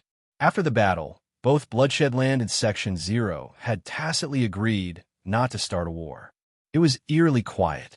Countless galactic residents were concerned about the direction of the Secret War and saw it as a signal. From the current situation, the next step of the Secret War would indirectly represent the outcome of the battle between the two parties. Just as everyone was looking forward to it, news of the Secret War broke out that shook the entire star field. There was no battle, no announcement. Bloodshed Land gave up all their strongholds in Westwind, Kaya, Chida, and the other star systems without any warning and withdrew from the Colton Star Cluster. When this news spread, all the people and organizations paying attention to the Secret War were shocked. Bloodshed Land represented Clint's attitude. Withdrawing their troops was equivalent to Clint giving up on their invasion plan. Giving up the results of 10 years of war meant that Purple Crystal had won this war effortlessly. The secret war that had lasted for 10 years had ended just like that. No one knew what kind of agreement the two parties had reached behind the scenes. From an outsider's point of view, Clint giving up was definitely related to the fact that the Black Star Corps had joined the Red Empire. There had to be some logic behind it. The most likely scenario was that the Black Star Corps had somehow forced Clint to give up on their invasion by joining the Red Empire and helped Purple Crystal win the secret war. Tracing back to the source, the greatest contribution could only be attributed to Black Star himself. Advancing to beyond grade, snatching the evolution cube, forcing the tyrant to retreat, joining the Red Empire. This series of actions was the only reason why the entire situation had been turned upside down. This also meant that Black Star had ended the secret war by himself. This was the truth in the eyes of the entire star field. The aftermath of the battle had yet to dissipate, and the end of the secret war had caused the shattered star ring to boil again. Grade S Faction Mission, Secret War, Section 0 has ended. Calculating mission, calculation complete. Mission rating, unbelievable, you have received 600,000 EXP, x5 random rewards, plus 40,000 Amethyst Civilization contribution points, plus 1 legendary point. Star Cluster Legendary Point, Colton Star Cluster Hero of the Secret War. You have made a huge contribution in the Secret War and are the hero of the Amethyst Civilization's victory. The people of the Star Cluster will remember your contributions. You have received 2 political assets. Political assets, 2 Amethyst Civilization. You are loved by the people of the Amethyst Civilization. When trading with the Amethyst Civilization citizens, you will be able to buy goods at a lower price and sell them at a higher price. The Amethyst Civilization is willing to listen to your requests. You can make suggestions to the Amethyst Civilization. According to the rationality of your suggestion, the Amethyst Civilization has a small chance of accepting your suggestion. This is one of the symbols of political influence. Your contributions will be praised in the universe. Plus 45% favorability accumulation efficiency when interacting with certain organizations or people. You have valuable EXP, plus 45% experience gain efficiency in all forms. Remarks. The condition for the above effects to take effect is to maintain reverence with the Amethyst Civilization. Dungeon spawned. Secret War. Oh, the Secret War main storyline mission has finally been completed. On the fixed star closest to planet Golden Gate, clusters of hot fixed star energy wrapped around a figure. His skin was bright red from absorbing enough radiation. Batches of new members joined. While the army was expanding, Han Xiao took some time to practice the Heber Stellar Furnace training technique. While he was taking a bath on the surface of the fixed star, his interface suddenly had a reaction. A series of mission completion notifications popped up. Only then did he know that the secret war had ended. With a thought, he connected his brain to the quantum network and instantly found the news of Bloodshed Land retreating. Han Zhao's eyes sparkled, and he smiled. Looks like Zoel has fulfilled the agreement and convinced Clint much faster than I thought. Clint was quite decisive in making Bloodshed Land retreat. However, Han Xiao knew that Clint would definitely be unhappy. They would not dare to be unhappy with the Red Empire, and they would most likely transfer their hatred to him. This was something that could not be helped. In order to make up for Clint's hurt feelings, the Red Empire would definitely have made a deal with them behind the scenes. However, he did not know the exact details. Han Xiao did not care about offending Clint. While the two of them were allies in name, they had fought for 10 years, and the accumulated hatred could not be resolved so easily. Not only did Clint hate him, but he also remembered the countless assassinations that Clint had committed in the past 10 years. He was also unhappy with them and would not give face to his enemies. Glancing at the mission reward, Han Xiaoxin could not help but be overjoyed. His 10 years of hard work for the secret war had not been in vain. This time, he had not made a loss. The reward for an S-rank mission was indeed generous. Even to him, who was rich in leaks, 6 billion experience was not too little. Furthermore, the 5 random rewards were more than the 3 random rewards he had received from the Bloodline mission. 1-star cluster legendary point was not bad either. Together with the 3-star field legendary points he had obtained from the battle with the tyrant, The amount of experience he could give to the players had almost doubled. The two political assets were the biggest reward. These things were extremely rare and could only be obtained from extremely difficult missions. The efficiency of obtaining experience had increased by another 45%. Together with the 30% from Ghidorah's political assets, it was equivalent to him permanently activating the 175 times experience card. After becoming a beyond grade A, the experience requirement to level up had increased by a level. With the increase from the political assets, the efficiency of harvesting leeks would greatly increase. After the experience penalty of more than 10 months, he should be able to accumulate a large amount of experience to level up. The Secret War dungeon that was created was a byproduct of the main storyline mission. Just like the Six Nations and Germinal Organization dungeon, he could cut out the battle scenes he had personally experienced during the 10 years of the Secret War to form a dungeon crystal. Han Xiao immediately thought of another use for the dungeon crystal. The players only participated in the final phase of the Secret War. The previous 10 years of war were just a background introduction to the version for them. Maybe I can use the dungeon mode to show the players the war that the Black Star Corps experienced in the past 10 years, allowing them to personally experience the rise of the army and understand the history of the army. This will be beneficial for strengthening the sense of belonging the players to the faction.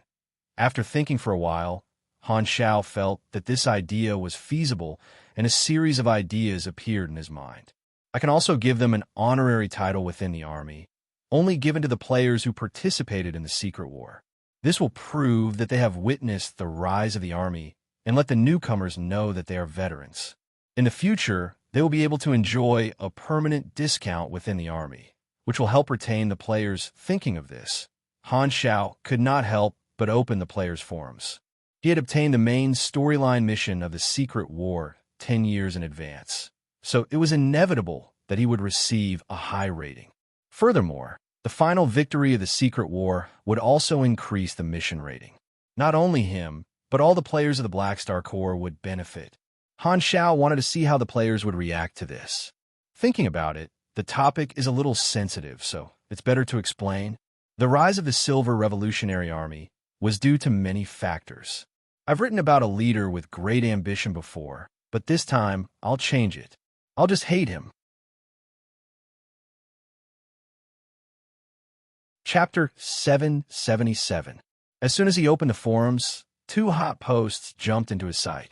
They were the latest episode of the Galaxy Times and Pork Buns video.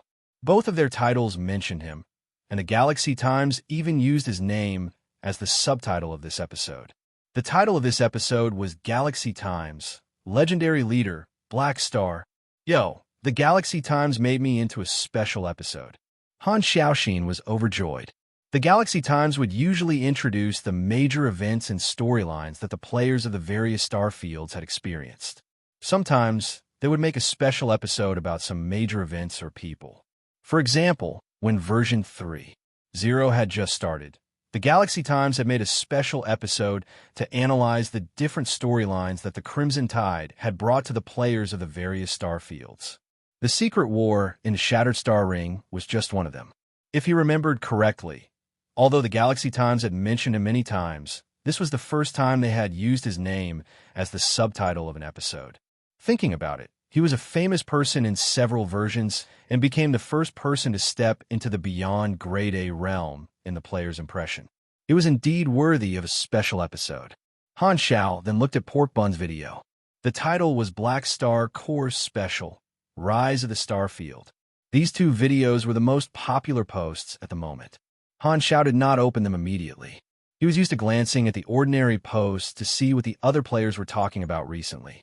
Looking down, countless new posts were refreshed, and the content was almost all about the Secret War main storyline mission. Just now, the other players' Secret War main storyline missions were also completed at the same time, which surprised many players. This new topic filled the forums instantly. What the F***CK? The main storyline mission has been completed. A notification popped up on the interface. I wasn't prepared at all. I just saw the news. Bloodshed Land actually retreated. The news said that Purple Crystal originally had little hope. This time, it was the army commander who turned the tide and made Clint give up their invasion. My Old Black is amazing. The mission rating is so high. Is it because we won the secret war? That's for sure. It's written in the details of the mission rating that winning the war will raise the mission rating by a huge margin. This is too good. The army commander is amazing. What are you doing? Why, I'm crying. I want to do the Mercenary Alliance's storyline. If I had known that there would be such an additional benefit, I would have participated in the secret war as well. I regret it so much. Regret +1. To the brother above, please hug me and cry with me. In the forums, most of the Black Star Corps players were overjoyed. This was a grade S main storyline mission, and its evaluation had been raised by a large margin. The difficulty was extremely high, and this was a blessing from the heavens, allowing the army players to earn a huge sum of money. Only the army players had such a benefit. Many players were in a good mood and liked Han Xiao even more. Amidst the excitement, some people who were gloating thought of Summer Night Flower and once again posted the post of him encouraging the army players to betray him, pulling it out and whipping his corpse. Summer Night Flower, come out and take a beating. Summer Night Flower, how do you feel now? Are you surprised? Are you surprised? Are you happy? Hey, why aren't you teaching us the right way to play the secret war now? Didn't they say that Bloodshed Land would win? How did it become like this? The truth is in the hands of a few, huh? You're the only one who's clear, huh? Xiaiji, do you have any new tricks? Summer Night Flower had made 3 guesses back then, but today, the facts had proven that all of them were wrong. He thought that the Black Star Corps had no way to rise up. Sai, the Black Star Corps, had suddenly become an ally of the Red Empire, and their faction leader, Black Star, had even become a beyond grade A super in the galaxy.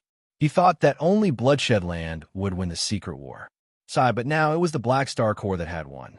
As for saying that the Black Star Corps had too many people and that the benefits they could share were limited, that was even more nonsense. The army players had made a lot of money, and the group of defectors that had joined Bloodshed Land were being hunted down by the army players to the point that they could barely take care of themselves. His prediction post had already been pinned to the Pillar of Shame, and many players were happily Summer Night Flower. Summer Night Flower simply pretended to be dead and did not have the confidence to say anything at all, afraid that he would be criticized by the players and become a deity on the spot. After scanning the post, Han Xiao returned to the pin post, opened the new issue of Galaxy Times, and looked at his feature.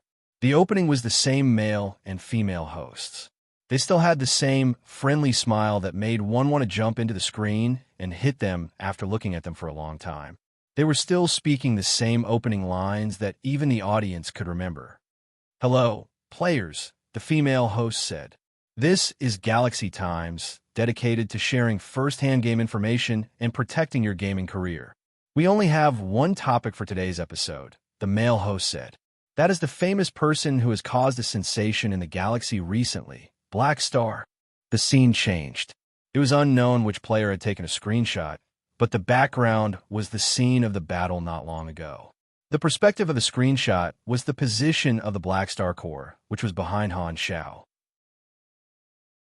In the picture, Han Xiao's back was facing the camera, and in front of him was an endless number of enemy battleships. It was as if he was facing thousands of troops alone. It was very cool to look at. Then, the show went through the life of Han Xiao's character from the beginning, introduced the rise of the Black Star Corps, and the various major events that the players had participated in. During the Black Phantom era, he stirred up the situation of Blue Star behind the scenes, started the war single-handedly, and finally took revenge and destroyed the Germinal organization. During the Black Star Mercenary era, he led the first batch of professional players to fight in the universe, joined Floating Dragon Island, grew rapidly, and laid the foundation of the future army during the Mutation Disaster era. In order to fulfill his promise, he led the Black Star Mercenary, who had already gained a foothold in the universe, back to Blue Star, helped the Mother Planet to resist the disaster, led the players into the galaxy, and the Black Star Corps was officially born. He assisted Godora, to get rid of the infamous Dark Star organization, becoming the rare example of an outsider in Ghidorah's history who received the Golden Gal badge. During the Secret War era, in the 10 years unknown to the players, he developed the Black Star Corps, became a Beyond Grade A, turned the tide of the war single-handedly, helped Purple Crystal win the war, and even allowed the army to join the Universal Civilization Red Empire. The program used a rather formal tone to recount the history of Han Xiao in the eyes of the players from the beginning, accompanied by some of the Black Star Corps storyline content recorded in the Galaxy Chronicles. It also screened the players' life experiences in the army, adding more interaction to the introduction, showing the nature of the growth of the players and the army together. At the end of the video, the program gave a concluding comment. In just over 20 years, Black Star walked out of his mother planet and established an astonishing foundation in the Shattered Star Ring. From the Black Star of the past to the Black Star that is now famous in the star field, we have witnessed his growth. He's the first person we have seen who reached beyond grade A through his own growth. As a leader, he undoubtedly possesses the characteristics of a legend. His ambition, ability, and methods are extraordinary. Even though he has been active in our eyes until now, he has always been like a veil of mystery. We have never completely understood his philosophy and character. There are always many guesses about him, and there are always different opinions. No one knows how high the Black Star Corps will achieve under his leadership, but one thing is for sure. We are witnessing the birth of a legend. The video ended there, and this episode of the Galaxy Times gave a summary of his achievements. It could be considered a more official report. Han Xiao felt that the benefits were not small. He was an old friend in the eyes of the old players in version 1.0 and version 2.0, but the new players in the other star fields in version 3.0 still had limited understanding of him. This episode of the Galaxy Times was equivalent to introducing him to more new players, and he gained a wave of fame. Not bad. Seeing that he was on camera again, Han Xiaoxin was happy and opened Pork Bun's video. Compared to the official style of the Galaxy Times, Pork Bun's video had a strong tendency to bootlick. As soon as the video started, the screen was pitch black and the narration slowly sounded. Han Xiao suddenly raised his eyebrows. Pork Bun's narration was actually from a first-person perspective, pretending to speak with his identity. The black screen brewed the atmosphere, covering the already low voice with a layer of mystery. When I first gazed at the starry sky, the stars in the sky were like diamonds in the night sky, bright and shining. But in the distant horizon, there were two overlapping stars. The former covered the latter's starlight, turning it into a pitch-black star. At that moment, I thought that maybe one day I could also cover the light of the other stars so that everyone can only see me. Chapter 778. Han Xiao felt his scalp go numb. It had been a while since they last met, and this guy was still so good at sucking up. He even learned a new posture and sucked up to the point. Just by watching the beginning, Han Xiao could already guess what this episode would be about. As expected, Pork Bun pretended to be his own monologue at the beginning to build up the atmosphere. Then, the scene changed and started to describe his deed from the time when he was Black Phantom.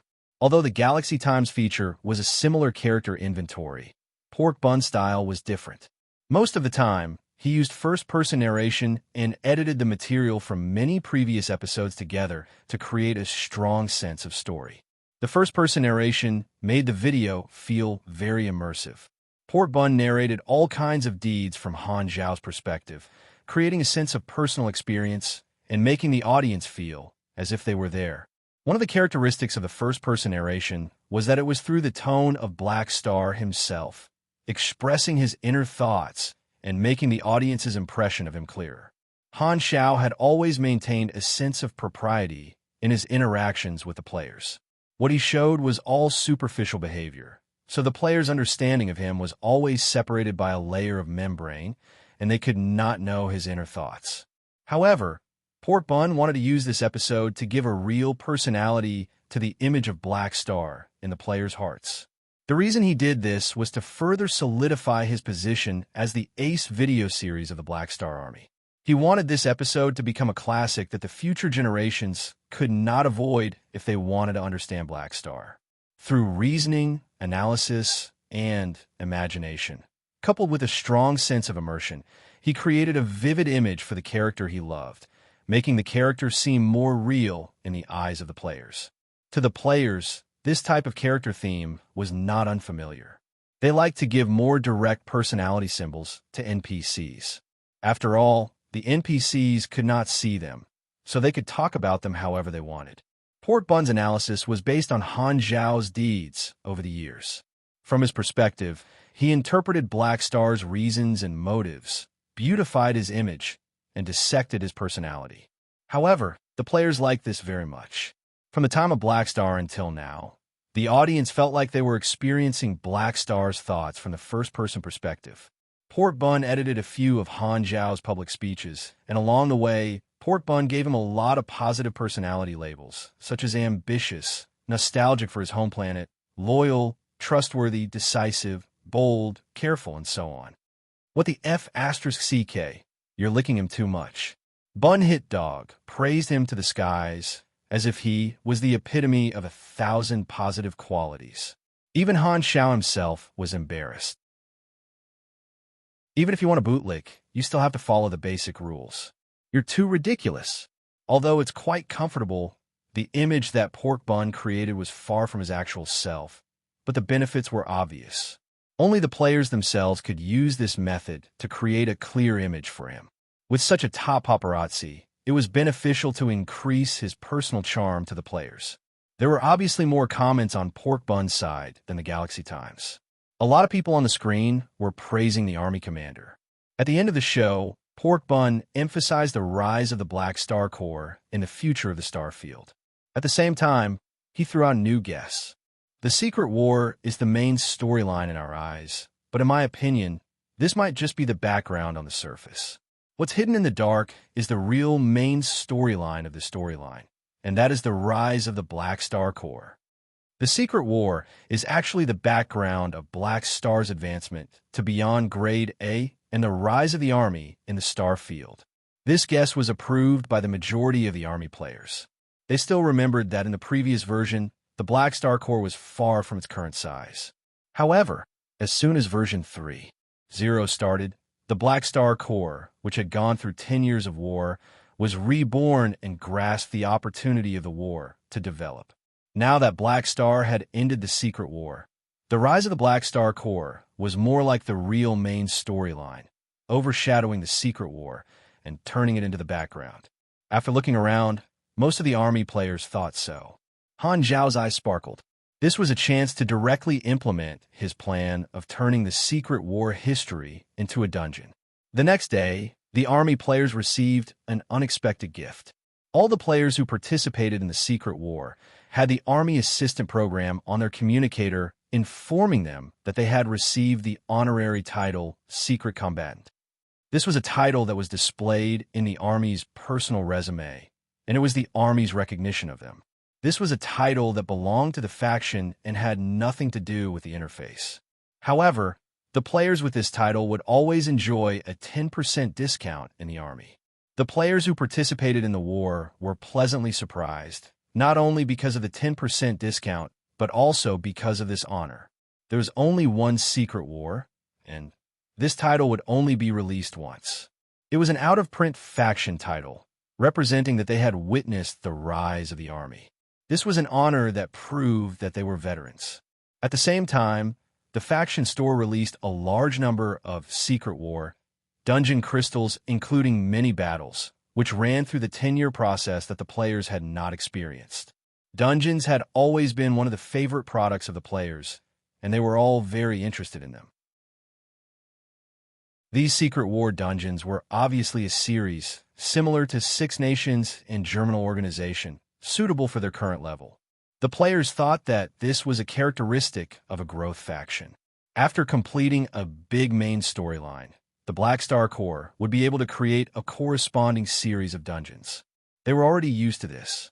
Other than farming dungeons for rewards, The Secret War series dungeons could help the players understand the development of the Black Star Core in the 10 years after the version update.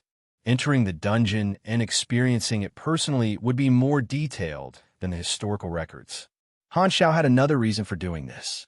The Secret War main storyline had ended, and the players had entered the free exploration period. Throwing out a large number of dungeons at this time would give them something new to do to pass the time of this main storyline. When the Red Empire gave the order to develop the Flickering World, he would lead the Black Star Corps to explore the Flickering World. By then, he would have plenty of things to do. The Flickering World was the storyline of the next version. After the initial development of the Red Empire, the various star fields were allowed to participate in the exploration. To the players, it was like a world server where they gathered to explore the unknown and compete for resources. He would bring the army players in early in version 3.0 to seize the opportunity. Currently, Han Xiao could only wait and focus on expanding the army. He wanted to obtain enough benefits from the skyrocketing influence during this period. The evolution cube would remain a rare commodity for the time being, making the many civilizations in the Colton Star cluster itchy. With the addition of a large number of new members, the personnel changes within the army became more frequent. These chores were handled by Philip and Sylvia, so he did not have to worry about them. Half a month had passed, and most of the new members who were willing to join were recruited. The expansion of the Black Star Corps was gradually taking shape. All the troops of the Bloodshed Land had also returned to the Soul Cluster through the Stargate. "Your Excellency, Tyrant, what should we do next?" Hearing Jode's careful question, Heber turned around. After being humiliated the last time, he had been keeping a low profile during this period and silently watched the Black Star Corps expand. His reputation as the Tyrant had been used as a stepping stone by Han Xiao, and his prestige had been greatly reduced. Such an outcome was far from what he had expected. However, Black Star had become an ally, and it was impossible for them to use him as a target to establish their prestige. The Red Empire had ordered them to reconcile. Heber was silent for a while before slowly saying, "Send an invitation to the various organizations in the Shattered Star Ring for me. Call for a new gathering." Then Black Star. Jode's heart skipped a beat. Heber did not look at Jode's expression and turned around. Since he's the 5th beyond grade A in the Shattered Star Ring, of course, he has the qualifications to be invited. Chapter 779. Heber invited me to his party. In the Black Star Corps headquarters, Han Xiao stared at Malekith with interest. Yes, His Excellency Tyrant said so. Malekith's palms were sweating. It was only because of the Red Empire that they became allies on the surface. However, their relationship was very delicate, and 10 years of hostility could not be resolved so easily. Malekith coming to deliver the invitation felt like he was in the enemy's camp. Looking at Han Xiao on the mechanical throne, Malekith had mixed feelings. He had once tried to recruit Han Xiao, but 10 years had passed in the blink of an eye. He was still a Vanguard official under the Tyrant, but Black Star had become a beyond grade A on the same level as the Tyrant. Han Xiao tapped his fingers on the armrest of his seat and pondered with narrowed eyes. He had attended a Tyrant's party with Ames in the past. This was a party for the upper echelons of the Shattered Star Ring that Heber had created single-handedly. Recently, due to the loss of the battle, the Tyrant's reputation had taken a hit. Bloodshed Land and Clint had been silent for a period of time, and Heber was in a hurry to call a new party. He might have the intention of stabilizing his position. Since the Tyrant wanted to maintain the influence of the party, it was impossible for him not to invite a new beyond grade A. Perhaps Heber was responding to the request of the Red Empire and wanted to reconcile with him. It could also be a trap, but the chances were not high. The Secret War had not ended for long, and many conflicts of interest were not clear. Perhaps this party was to clarify these matters. Han Xiao nodded. "Go back and tell the Tyrant that I will be there." Malekith heaved a sigh of relief and hurriedly left. In front of Han Xiao, he was under a lot of pressure. Looking at the time, the date of the party was a month later. The Secret War had just ended, and Clint was negotiating with Purple Crystal to remove the Stargate seal at the border of the star cluster so that the shortcut channels between the two star clusters could be reconnected. According to the information he obtained through his connections in the Amethyst civilization, due to the intervention of the Red Empire, the negotiations between the two star cluster civilizations went smoothly. The Stargate that connected the two star clusters would be officially opened in about 10 days. A month's time. At that time, the expansion of the Black Star Core should be almost complete. The first batch of elites sent by the Red Empire to be modified by the Evolution Cube should also arrive after that. We have plenty of time. During this period of time, apart from training the Heber Stellar Furnace and building the Mech Legion, Han Xiao did not have many things to do. Coincidentally, he had the time to attend the Tyrants' Gathering, which would help him discuss matters with the various factions. At this time, Harmon suddenly pushed open the door and walked in. "Black Star, I'm leaving," Harmon said loudly. "Oh," Han Xiao remembered. "Right, you're going back to fight for the position of chief, right?" Harmon was the main character of the Luhan Beastman tribe. The Luhan Beastman tribe was a galactic civilization, but they retained their warlike, barbaric, and warlike traditions. Their ruling method was a tribal alliance system, and every tribe controlled a few colonial planets. Such a system had a special origin. The Luhan Beastmen were not natives, but wanderers who had fled from other star systems many years ago. They were scattered on different planets in the same region and developed on their own, forming different tribes. Although they inherited the same origin and traditions, each tribe had a different culture after a long period of evolution. In the end, they united as one and retained their independence, thus forming such a system. The way to elect the chief of a tribe was to randomly throw all the candidates to different planets in the universe, allowing them to train themselves in the galaxy and form their own war league. When the time limit was up, every candidate would bring their own war league back to fight for the right to become the chief. The date of the election for the Rockfall tribe that Harmon was in was approaching.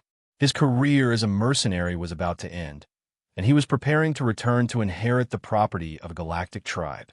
More than 10 years ago, in order to recruit Harmon, Han Xiao had also joined his war league, and the mission was still hanging on his interface. "Black Star, you're my war league. You have to come and help me," Harmon said in a muffled voice. The Luhan Beastman civilization is located in the Sol Cluster. Han Xiao stroked his chin. "It's on the way to the Tyrant's party." "All right, I'll bring some people with you." This was an ancient tradition of the Luhan Beastman tribe. He had already agreed, and Han Xiao was not going to go back on his words. After Harmon left, Han Xiao took out his communicator and sent a message to the Dragon Emperor. "Ames, the Tyrant, is preparing to hold a party. Have you received the invitation? Come to my place, we'll go together." "Very quickly," Ames replied. "Okay." A few days later, Ames took a spaceship to the Black Star Core headquarters. The two of them were now allies and were old acquaintances. There was no need for formalities when they met, and it was as easy as paying a visit. This time, Han Xiao only brought his Black Star Guards and left the headquarters in a spaceship. Moving together was Harmon and his War League, as well as a portion of the players who had accepted the mission from the War League. All of them headed toward the Sol Cluster where the Bloodshed Land was located. There were 2 beyond grade, as in a large number of high-level Calamity grades in the spaceship. The lineup was extremely luxurious. Arriving at the border of the Star Cluster, the Stargate that had been closed for 10 years due to the secret war reopened. Countless spaceships formed a long line and entered the Stargate one after another, crossing the desolate universe belt. During the war, most of the civilians of the 2 star clusters were unable to travel to the other's territory, and transportation was restricted. After entering the Sol Cluster, Han Xiao changed his direction and headed straight for the Luhan Beastman civilization's territory. At the same time, on the Luhan Blood Planet. This was a gray, desolate planet that had a special position in the Luhan Beastman tradition. Every tribe would use this planet as a battle arena for the election of the chief. There were many dilapidated coliseums made of stone on the Luhan Blood Planet. Every time there was a tribal election, a new coliseum would be built, leaving behind many wreckages and ruins over the years. In a certain area of the planet, there were many crude-looking Luhan Beastman spaceships on the surface, surrounding a newly built coliseum. This would be the battlefield where the chief candidates of the Rockfall tribe would fight for the right of succession. The current chief of the Rockfall tribe, Halita, was a burly Luhan Beastman. In the aesthetic sense of the Luhan Beastmen, the amount of hair on one's body was an important indicator of one's age. Halita's hair was sparse, and his body was covered in old scars. He was Harmon's father, and Harmon was the rightful second-generation chief. Mogo, Ghetto, Thel, of the 25 chief candidates, only 6 have returned. The rest should have died in the universe. Halita looked at the candidates with their respective leagues, not far away, and shook his head. Most of these candidates were the descendants of the tribe's upper echelons. The Luhan Beastmen were a martial race, and they believed that only the strong were qualified to lead the tribe. When all the candidates were expelled from their home planet, they could not accept any form of help from the tribe except for the league partners they brought with them. This was to test the candidates' comprehensive survival ability. Only those who could survive and return to the Luhan Beastman's territory were qualified to compete for the chief position. This was a kind of screening in itself. The candidates could not contact anyone in the tribe, or they would be disqualified. The candidates' relatives could not contact them at will either, or they would be ridiculed. The candidates could only passively accept the tribe's notice. Therefore, Halita was not sure about Harmon's current situation. He only knew that he had joined the Black Star Corps and was still alive. I don't know if his league is strong enough. Halita was secretly worried. In the battle for the chief position, one was responsible for their own life and death. In the culture of the Luhan Beastmen, there was no tradition of showing mercy to the enemy. The 6 candidates who returned had been in business for more than 10 years, and all had strong leagues. Among them, Mogo and Ghetto were the strongest. Mogo had joined the Bloodshed Land and brought back tens of thousands of warriors who were on good terms with him. There were many Grade B supers among them, and Ghetto seemed to have become an important partner of some financial group. Behind him stood a large group of Black Star troopers dressed as mercenaries. The two of them stared at each other from afar, treating each other as their biggest competitors. Don't worry, Mogo. We are all elite warriors of the Bloodshed Land. The enemy is just a group of random mercenaries that we have never heard of. They have fewer people than us and are no match for us. A Bloodshed Land officer patted Mogo's shoulder. They had fought side by side for many years and had a deep friendship. Mogo grinned, waved his warhammer twice, and said in a deep voice, "Among all the candidates, only Harmon can beat me. Unfortunately, he hasn't returned yet. Maybe he died in the universe. Other than him, no one else can beat me. For someone like Ghetto, I can kill him in 2 or 3 strikes." On the other side, Ghetto was quietly whispering to a man dressed as a mercenary beside him. "Boss, I'll be counting on you later. Ha, with me around, you'll definitely be able to become the chief." This person sneered. His name was Riel, and his real identity was actually the leader of a certain rogue organization in the Soul Cluster. Ghetto had joined this rogue organization, and there was a rule in the election for the chief position. If the candidate took the wrong path, they would be disqualified. After all, the chief of a tribe could not be a wanted criminal in the universe. However, Ghetto was unwilling to give up the position of chief and found a way to disguise himself as a rogue. He was relying on Riel, who was the only Grade A super among all the candidates. Riel agreed to help Ghetto become the chief, and in exchange, he asked Ghetto to provide them with resources and logistics in the future. Although the Rockfall tribe was only one of the tribes in the Luhan Beastman civilization, they had a few planets in their hands and were quite wealthy. Time passed as they waited, and the other Luhan Beastman tribe chiefs took their seats with their subordinates, coming to witness the election of the Rockfall tribe's chief. Seeing that it was about time, Felita spoke loudly. "It's about time.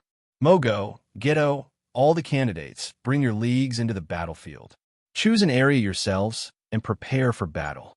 Everyone entered the battlefield in a single file, stood in their positions, and faced each other. Felita looked at the time repeatedly and was a little anxious. The candidates who returned after the battle officially started would be considered late and would be disqualified directly, and Harmon had not arrived yet. At this time, Riel stepped out under Ghetto's signal and released his grade A energy wave, his aura soaring into the sky. Calamity grade? The expressions of the other candidates changed drastically. Felita was also shocked. As a star system civilization, the Luhan Beastman civilization also had more than 10 Calamity grade supers, and there were 3 on the stands. Yet, Ghetto could actually turn a Calamity grade supers into his own league. His strength immediately overwhelmed all the other candidates. At this time, 2 candidates on the battlefield suddenly threw away their weapons and raised their hands. This action meant that they were surrendering. Before the battle even started, these 2 people had already given up the right to fight for the chief position. Although this was embarrassing, at least they would not have to fight a Calamity grade supers and would be able to keep their lives. Furthermore, they would not have to send their brothers to their deaths. There was a commotion in the stands. Are we really going to fight a Calamity grade supers? Seeing this, the Bloodshed Land officer immediately retreated, throwing his bold words out of the window. Fight! Mogo's expression changed several times. He clenched his teeth and gripped the warhammer in his hand tightly. Can I give up now? A Bloodshed Land warrior behind suddenly threw away his weapon and slowly backed away. They were willing to become Mogo's league and fight for him, but they were not willing to die because of this. Mogo's expression turned ugly. On the other side, Ghetto had a smug look on his face as he looked down on the entire battlefield. Standing beside Riel, he felt like a fox exploiting the tiger's might. In the stands, Felita had a conflicted expression. At this time, Ghetto's father spoke. Chief, don't purposely delay. Let's start quickly. Ghetto's father was also an upper echelon of the tribe. He usually kept a low profile, but at this time, he could not wait any longer. It's also good that Harmon is not coming back. Felita sighed and was about to speak when a spaceship descended from the sky, attracting the attention of everyone present. Chi! The spaceship landed in a corner of the battlefield. The hatch opened, and Harmon walked out with a group of his league comrades. Harmon is back. Many members of the Rockfall tribe were shocked. Harmon had a lot of prestige in the tribe, and his bravery had been recognized by the members of the tribe. A hint of panic flashed through Ghetto's eyes. He had been beaten up by Harmon since he was young, and it had left a deep shadow in his heart. However, he immediately thought of Riel beside him and regained his confidence. He gritted his teeth and glared at Harmon. It's useless even if you're back. If you dare to compete with me today, you're dead meat. Hearing the cheers from the stands, Riel knew that Harmon was a strong competitor. He snorted coldly and gathered all the energy in his body, raising his Calamity grade aura to the maximum. He released the pressure of a life rating and fiercely pressed down on Harmon's group. He wanted to use the same method to intimidate this group and make them retreat. Right at this time, a voice sounded. Yo, little bro, you're a little arrogant. A few people suddenly walked out from behind Harmon. Han Xiao walked at the front and looked at Riel with a funny expression. It was as though he was looking at a peacock spreading its tail. The Black Star Guards, which had expanded to 9 people, followed behind him. Hela raised her brows and took a step forward. She released her aura and swept across the entire field, pushing back Riel's aura. The other party also had a Calamity grade. Riel's chest tightened, and he was shocked. He rubbed his eyes and clearly saw the appearance of Han Zhao's group. He was stunned for a second before suddenly turning pale with fright. He was so frightened that he took a few steps back and bumped into Ghetto. Black Star? Black Star? He lost his composure and cried out. Everyone's eyes focused on Han Zhao's group, and their expressions changed. The stands were in an uproar. Everyone was stunned, and their faces were filled with disbelief. This is Black Star? Beyond Grade A? Harmon actually managed to invite a Beyond Grade A super over? Felita was dumbfounded. Ding ding dang dang. At this moment, all the candidates threw away the weapons in their hands. Even Ghetto obediently gave up, feeling extremely sullen. He had originally thought that with a Calamity grade super as his backing, he would definitely be able to obtain the position of tribal chief. Who would have thought that Harmon would suddenly appear and bring a beyond grade A over? Who will be able to withstand this? Emogu softly said, "If only His Excellency Tyrant could come and help me. Are you dreaming?" The Bloodshed Land officer stared at him as though he was looking at an idiot. "What kind of status does the tyrant have? Would he even bother with you?" Emogu pointed at Han Shao, and the Bloodshed Land officer was speechless. Seeing this, the spectators of the various tribes became restless. This was the only time in the history of the Luhan Beastmen that all the candidates for tribal chief had given up. It was also the first time that a beyond grade A had become the tribal chief's war alliance. Harmon had a baffled look on his face as he scratched his head with his battle axe. Confused, he asked, "Why aren't they fighting anymore?" "That's it." Hearing this, the others gritted their teeth and only wanted to kick him to death. Even a beyond grade A was here. With such a huge difference in strength, what was there to fight? Are you trying to send us to our deaths? "That's it."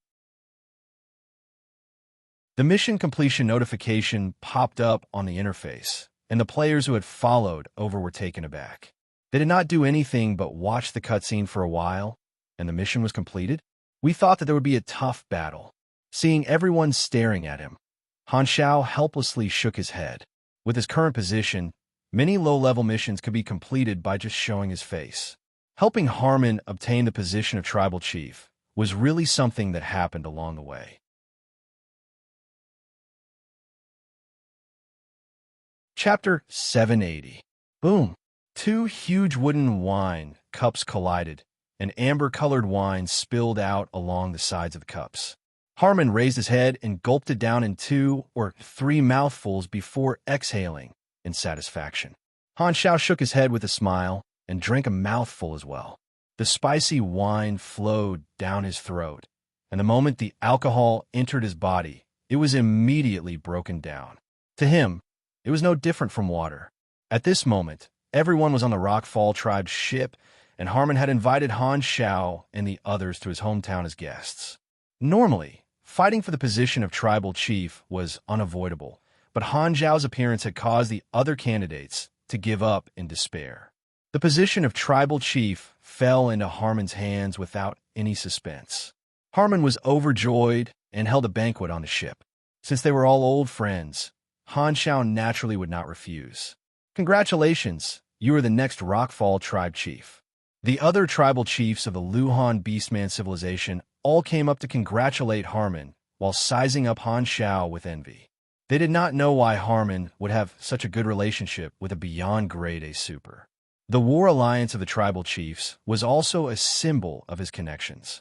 With a beyond grade A super as a friend, the various tribal chiefs knew that after Harmon inherited the position, the Rockfall tribe would most likely rise up and possess even greater authority. Looking at Harmon, who was receiving the congratulations of his tribesmen, Han Shao pondered. In his previous life, this storyline mission had been simple and crude. From the beginning to the end, Harmon had obtained the position of tribal chief through battle. Now that he had intervened, there was no battle, and he felt that there might not be a dungeon crystal. However, this did not matter to Han Shao. He did not care about the mission reward. The reason he had come to help was because he had been friends with Harmon for more than 10 years. Harmon had joined him when he was still a Black Star mercenary, and Han Shao was not stingy with helping an old friend like him. It was the same for Haluz back then as well. At the banquet table nearby, Hardaway was stuffing a large piece of charred meat into his mouth while glancing at Harmon. Moving his butt, he moved to Hella's side and whispered, "Black Star seems to have a pretty good relationship with that beast man. Has he always been so concerned about his subordinates?" Hella was frowning and staring at the sediment at the bottom of the cup that seemed to be some kind of beast's eyeball. Hearing this, she glanced at Hardaway expressionlessly. Her indifferent eyes seemed to say, "Stay away from me." Hardaway was snubbed, so he moved his butt to Fu Ding's side and whispered, "Brother Fu Ding, has Black Star always treated me this well?" Fu Ding rolled his eyes. "Go away, I'm Qin Xing." Not far away, a group of players had gathered and were whispering to each other as they scanned the many famous Black Star guards. I heard that Black Star is going to the Bloodshed Lands headquarters this time. Could he be there to cause trouble? I'm not sure, but Black Star and the Tyrant are going to meet again. There will definitely be a good show to watch. After Harmon's War League mission was completed, Han Xiao had issued a new mission to this group of players through the faction interface, telling them to follow him. Although he did not intend to bring the players to the Tyrant's party, it was not appropriate to leave them in the Soul Cluster halfway. It would not be good if they lost this bunch of leaks. Thus, he gave them a mission with generous rewards so that they would not run around randomly. Pork Bun was not among this group of people, but there were some who posted on the forums, announcing his whereabouts. Now, all the players knew that he had gone to the Bloodshed Lands headquarters with Ames. Some even said that they were on their honeymoon and were specifically looking for the Tyrant to fight. This was very beyond grade A super. Ever since Han Xiao and Ames formed an alliance, there was a trend of couples forming on the forums, believing that there was definitely something fishy going on between the two beyond grade As. There were even some who wrote a series of pornographic novels about how Black Star had turned the tables and subdued a strong woman, and it was quite popular. "Your Excellency Black Star." Just as he was drinking, someone suddenly called out to him. Han Xiao looked over and saw that it was Felida who had come to his side. He had a look of hesitation on his face. "What's the matter?" Han Xiao smiled. After all, this was Harmon's father, so his attitude was much more amiable. Felida coughed and said, "Can we talk in private?" Han Xiaoxi nodded, put down his wine glass, and walked out of the banquet hall with Felida, arriving at an empty corridor on the spaceship. "If you have something to say, just say it." "Your Excellency Black Star, may I ask, what's the relationship between you and Harmon?" Felida asked carefully. "He joined me more than 10 years ago and helped me a lot. When my mother planet was facing a disaster, he contributed a lot. When I wasn't even a calamity grade, I already agreed to join his war alliance, so you can rest assured that I have no other intentions toward your Luhan Beastmen." Han Xiao smiled. He was clear about Felida's concerns. After all, a beyond grade, a super, especially helping someone fight for the position of leader of a branch of a star system civilization, seemed to have ulterior motives. Felida looked hesitant.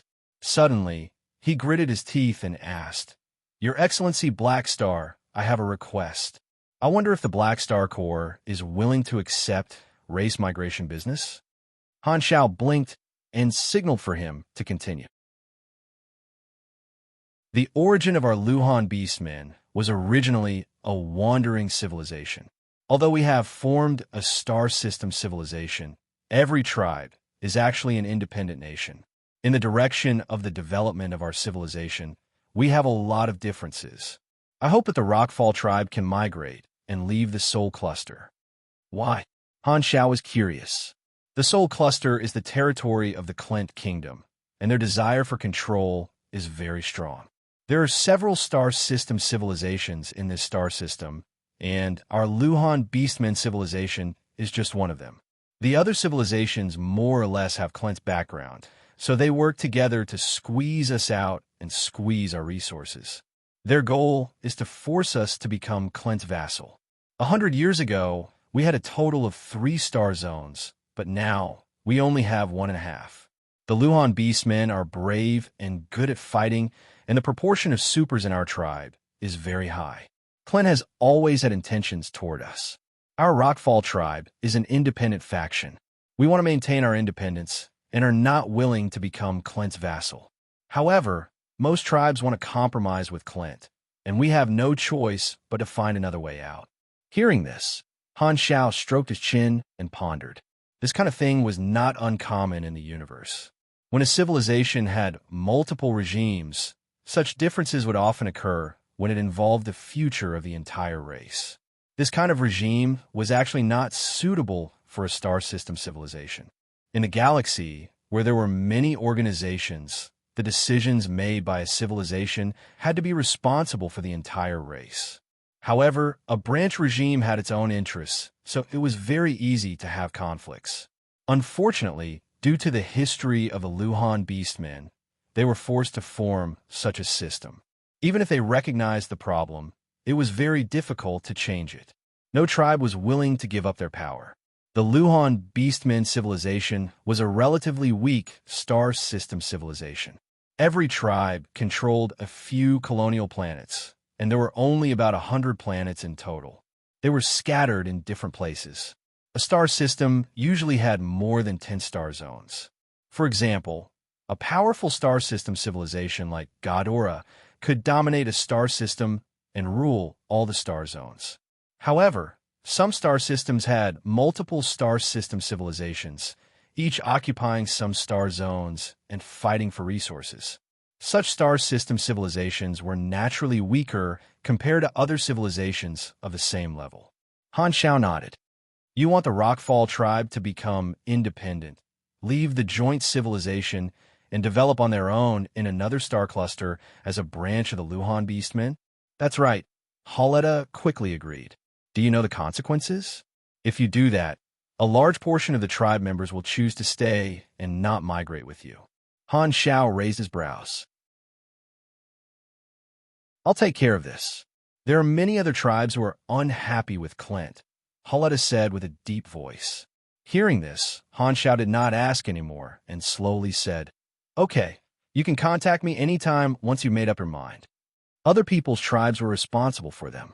He was only responsible for receiving money. With the current ability of the Black Star Corps, it was not difficult to take care of the migration of a tribe. In the universe, it was not uncommon for a branch of a civilization to seek to develop independently, so he was not surprised by this. Haletta nodded. The migration process was very dangerous, and they needed military protection. He was originally hesitant, but after seeing the relationship between Harmon and Black Star, he felt that the Black Star Corps might be able to realize this idea. The migration matter still had to be discussed with the next chief, Harmon. However, with Harmon's personality and experience, he would most likely reject becoming a vassal of Clint like him. The group took a spaceship to the planet of the Rockfall tribe and stayed as guests for 3 days. Han Xiao then said goodbye to Harmon and continued to head toward Bloodshed Land with the others. Harmon had returned to be the chief, but if the Rockfall tribe really wanted to migrate, there would still be opportunities to interact with them in the future. 10 days later, a thin line of blue light streaked across the pitch-black space, jumping at high speed. The blue stream of light only stopped when Planet Heber appeared in their vision, revealing the appearance of a spaceship and slowly flying toward Planet Heber. At this moment, there were already a large number of spaceships taking off and landing on Planet Heber. The last time I was here was more than 10 years ago, right? Looking at Planet Heber and the familiar base group, Han Xiao turned to look at Ames, who was standing beside him. I came here with you. You were much cuter back then. Ames smiled. Time really flies. Han Xiao sighed and let Philip control the spaceship to land. This was the second time he had stepped into the headquarters of Bloodshed Land. More than 10 years ago, he had been Ames' follower, but today he was the big boss of the Shattered Star Ring who had received an official invitation. The spaceship had already reported its identity and entered the port according to the instructions. After the battleship stopped, Hela and the other Black Star Guards led the way and walked out of the spaceship first. Han Xiao and Ames then stepped onto the dock. Both of them were dressed in black. Han Xiao was used to wearing a black cloak, and a few mechanical hovering guards were moving around him mischievously. Ames, on the other hand, was wearing a black dress with a high slit. The dress dragged on the ground like a blooming black flower, complementing her long and slender legs. Your Excellency Black Star, Your Excellency Dragon Emperor. Vanguard official Captain Rothers was waiting at the dock and greeted the two of them stiffly. Yo, isn't this my old rival? Han Xiao chuckled. I still remember you clamoring to kill me during the war. Why aren't you so arrogant now? Rothers gritted his teeth and glared at Han Xiao, but he did not dare to reply. The tyrant had invited Black Star and the others this time with the intention of reconciling. These Bloodshed Land officers were actually unhappy. However, this was Heber's order, and they could not disobey. They could only swallow their anger. Please, follow me. Rothers squeezed these words out of his gritted teeth. He turned around and led the way, determined not to reply to Han Xiao. Seeing this, Han Xiao could not be bothered to tease him. He walked side by side with Ames and followed Rothers to the guest castle. He had attended the tyrant's party the last time and was clear about the process. He would probably stay in the guest castle for a few days to communicate with the representatives of the other organizations and expand his network while waiting for all the guests to arrive. The players behind them were curious and looked around. This was the first time they had come to the Bloodshed Land headquarters, and they were curious about the intentions of Han, Xiao, and the others. The tyrant's party was an event for the upper echelons, and the players did not know about it all. They arrived at the guest castle without any trouble. There were already many representatives of the various organizations inside. When they saw Han, Xiao, and Ames, they could not help but be shocked. The atmosphere was strange. Many of them had eager expressions, as if they wanted to rush up and show off their butts. Han Xiao, who had the evolution cube, was now a hot commodity in the eyes of the various organizations. Everyone wanted to get close to him. Han Xiao did not walk in immediately and asked, "Does the tyrant not plan to see us now?" "I don't know. Don't ask me." Rother's face was green. He turned around and was about to leave when he suddenly stopped. He looked at Hardaway, who was spacing out, and said in an unfriendly tone, "You're a member of the Black Star Corps now?" Hardaway came back to his senses and nodded. "Yes, I'm a Black Star Guard now.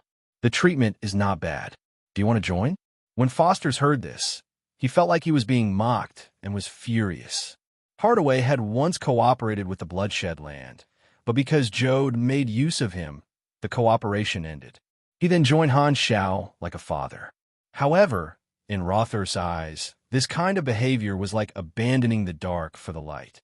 He was already angry, and he wanted to vent it out.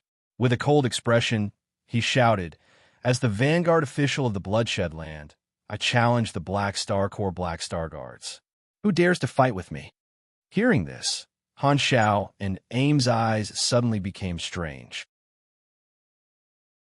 They looked at each other and saw that they had a tacit understanding from each other's eyes.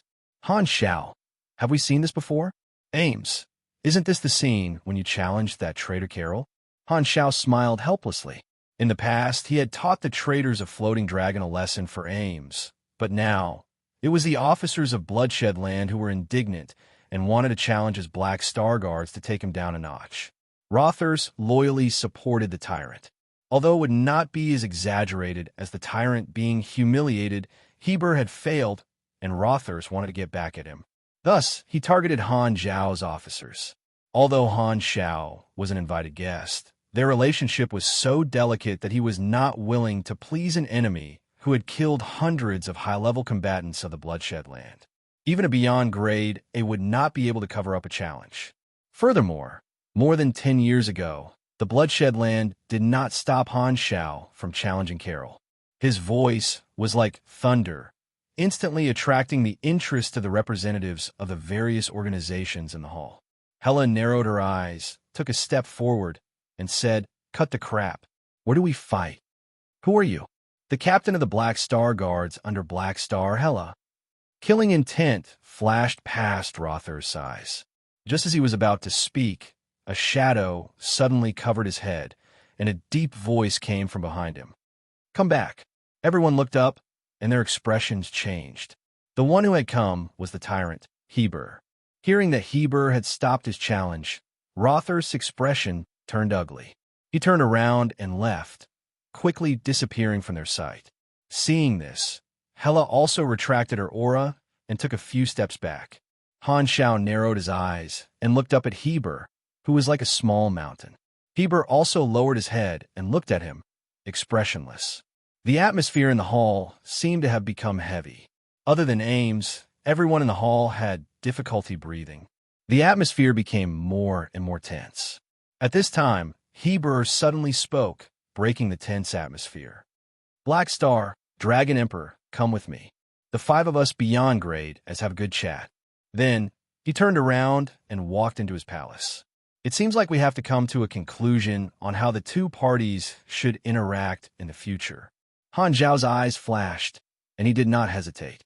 He instructed Hela and the others to rest in the guest room while he followed Heber into the palace. "All 5 of us are here." Ames smiled faintly and followed into the palace. Genius memorized this site's address in 1 second. Mobile version of reading website. M.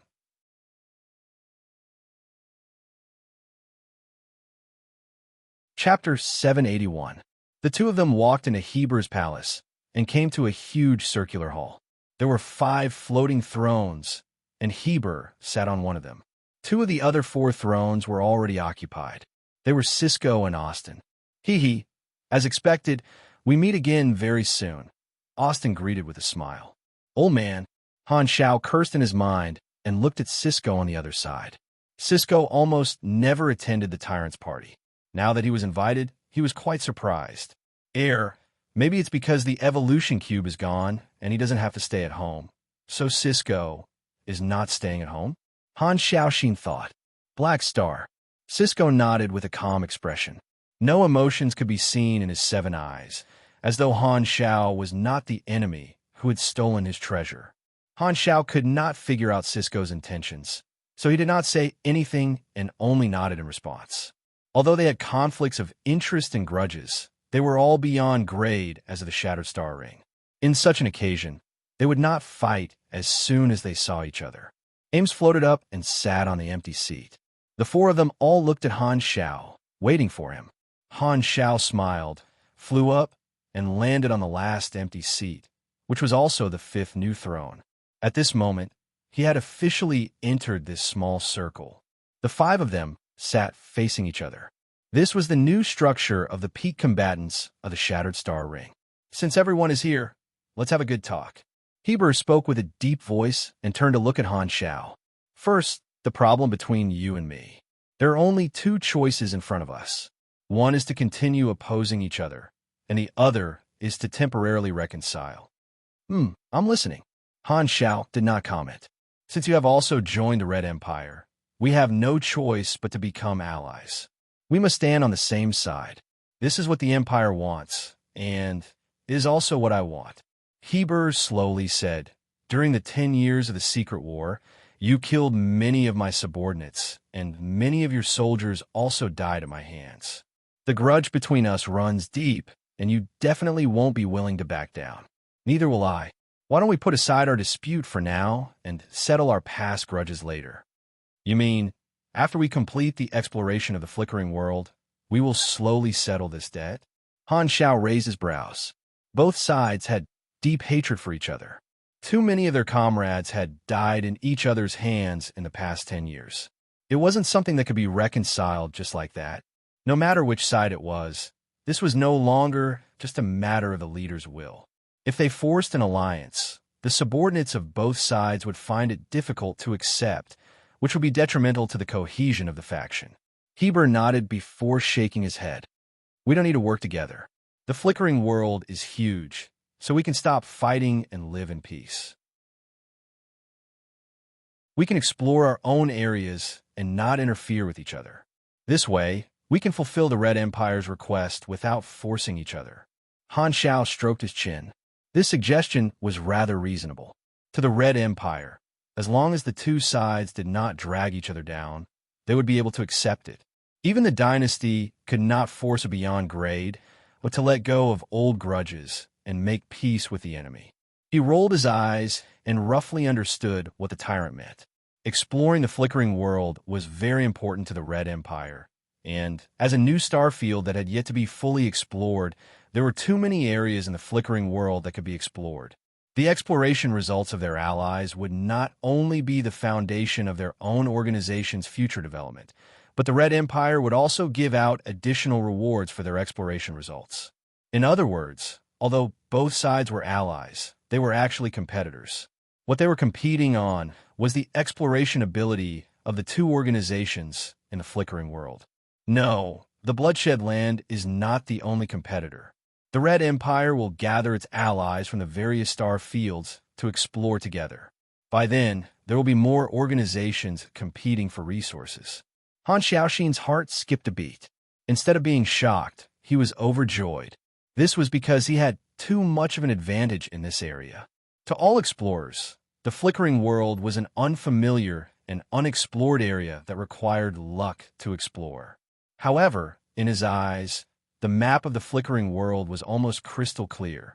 He knew the resources contained in each area like the back of his hand. The other competitors would not be able to compete with him. Han Xiao nodded.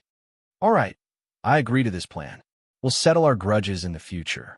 Let's stop fighting for now and mind our own business. When exploring the flickering world, we'll rely on our own abilities. Let's not drag each other down. The flickering world was the greatest benefit. At this juncture, there was no need to drag each other down. The tyrant thought the same, and the other party's suggestion was exactly what he wanted. After the Red Empire completed the initial exploration, occupied a large amount of resources, and stabilized their rule over the star field, they opened the flickering world to the entire galaxy. At that time, it was the turn of the various non-allies to move into the new star field. During the turmoil, there would be a reshuffle of organizations, and they would compete for territory and resources, forming the organization structure of the flickering world. The players of the entire galaxy would only enter the flickering world on a large scale during this period. In his previous life, version 3.0 to version 4.0 was the initial exploration phase of the Red Empire. Now, due to his actions, most of the players in the Shattered Star Ring could come into contact with the flickering world in advance. This was a huge advantage. The flickering world was the world server in the eyes of the players. Many guilds occupied barren planets and built their own guild strongholds. In that version, guild wars were very frequent, and the players were more active. The players of the Shattered Star Ring had more time to build their strongholds. However, to the current players, they did not know that the flickering world would become a world server in the future. Okay, Heber slowly replied. As Han Xiao had become an ally of the dynasty, he also gave up on the idea of using Han Xiao to establish his authority. Knowing that it was impossible, he changed his attitude toward Han Xiao and treated him as an equal. After finalizing the ceasefire agreement, Han Xiao nodded in his mind. The main goal of attending the tyrant's party this time could be considered achieved. Although it was impossible to truly reconcile, it was enough for now. This time, Cisco slowly opened his mouth. Now it's our turn to talk. Han Xiao looked over, stared at Cisco, and slowly said, "The evolution cube is in my hands. If you don't plan to give it up, are you going to continue being my enemy? The Red Empire wants the evolution cube and is willing to support you. I know that you won't return it to me, so the only way is to snatch it back from you." Cisco did not hide his intentions for the evolution cube and calmly said, "However, can the Red Empire protect you all the time? Even if they can they protect your Black Star core? Don't stare at me like that. I'm not threatening you, but telling you the truth.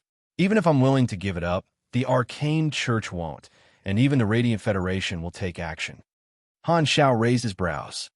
"You don't have to be an alarmist. The evolution cube is a relic of a quasi-universal civilization during the exploration era. It's indeed a good thing, but you've kept it for so long, and it hasn't been snatched away. My situation is different from yours." Cisco glanced at Heber and suddenly said, "You'd better be careful of the Red Empire's allies." Han Xiao frowned. The organizations going to develop the flickering world are all the Red Empire's allies in the various star fields. The Red Empire can help you resist external pressure, but internal hostility. Cisco narrowed his eyes. The Red Empire cares about the evolution cube itself, but the owner is not necessarily important.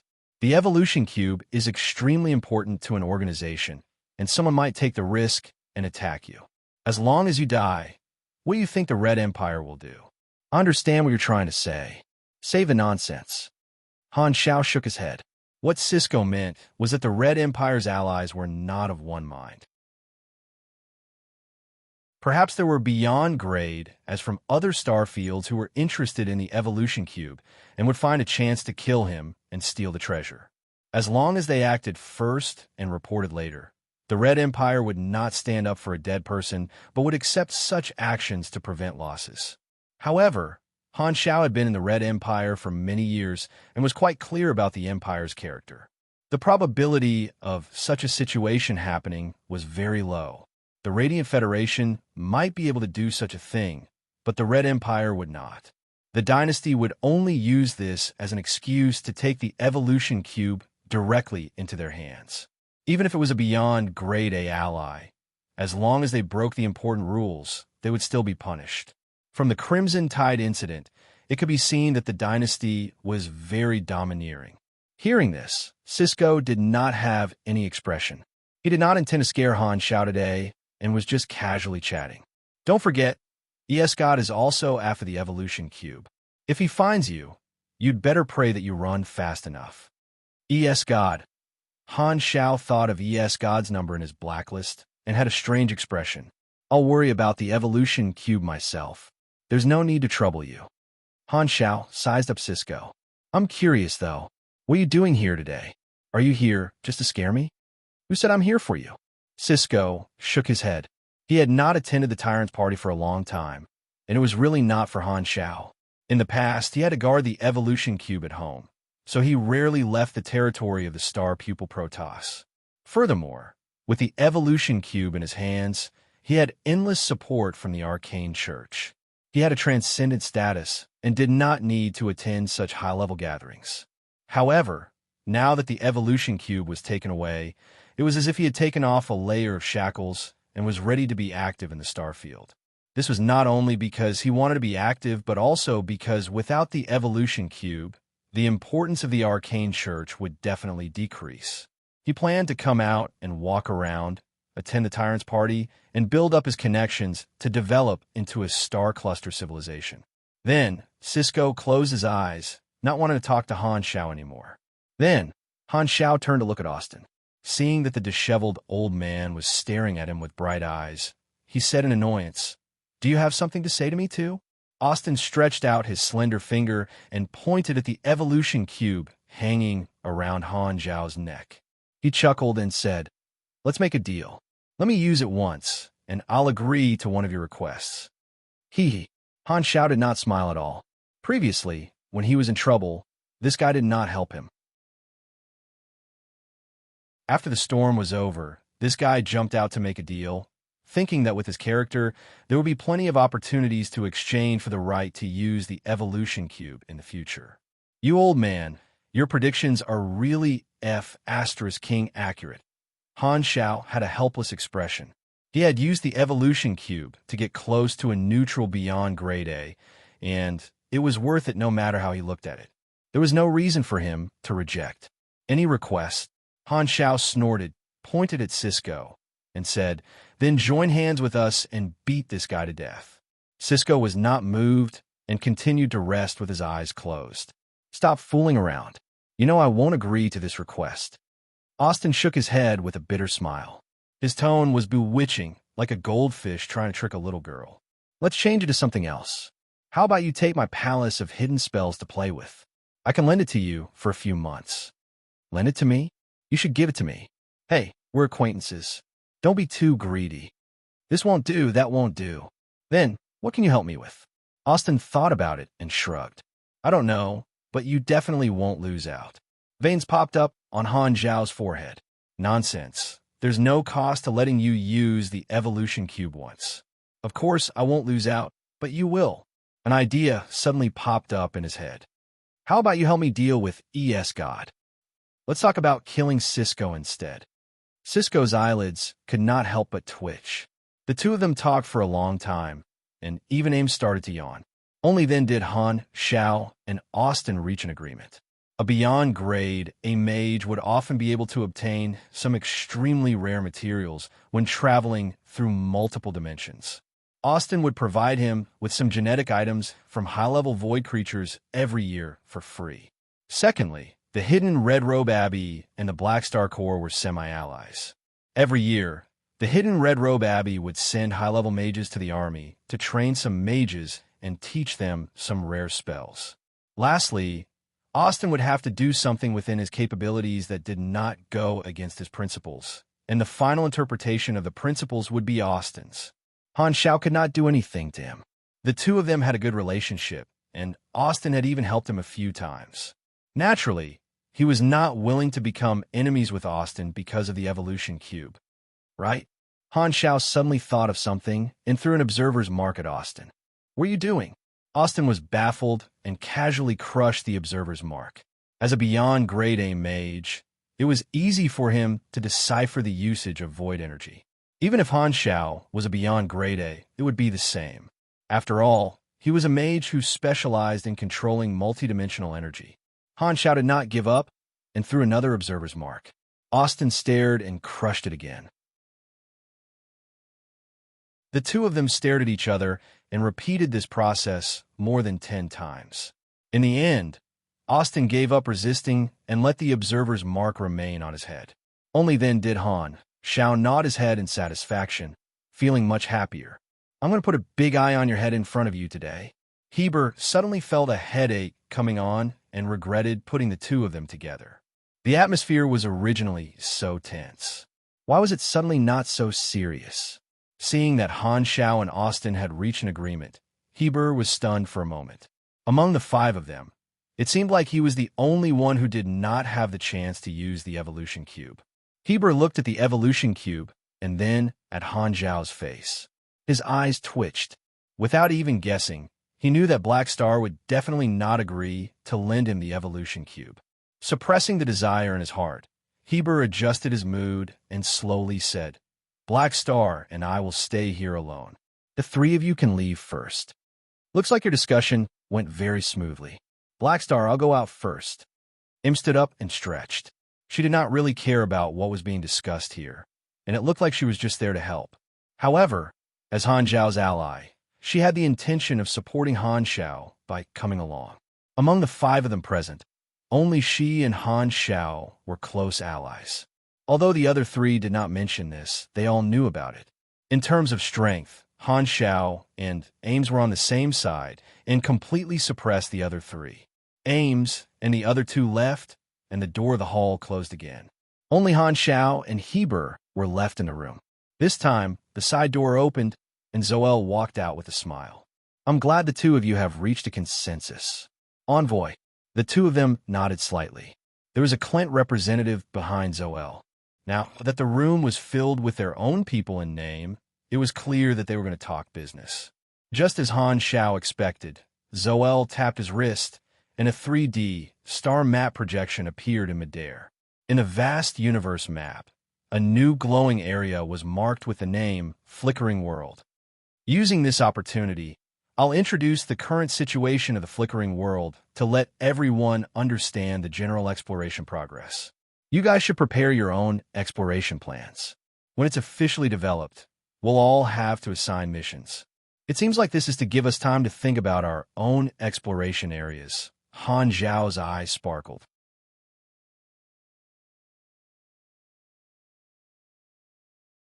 Chapter 782. The 3D star map showed the area of the Flickering World. In the black, unexplored universe, there was a bright area. This was the rich star cluster that the detectors of the three universal civilizations had discovered in the desolate universe belt outside the Shattered Star Ring. It was named the Dawn Star Cluster, and it was the starting point for the exploration of the Flickering World.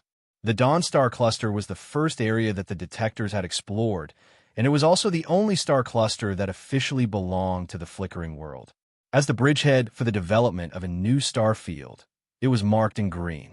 Further out was the gray, unexplored area, which was extremely vast. At first glance, the only Dawn Star cluster that was lit up was like a lonely island in the middle of a vast ocean. Developing a new star field was a huge project that could not be completed overnight. After all, the actual development was different from astronomical observation. The Red Empire spent more than 10 years to obtain the Dawn Star cluster from the Radiant Federation and defined it as the starting point of the new star field. Due to the conflict between the two parties, the development had been stagnant. However, the astronomical observation of the three universal civilizations was not idle.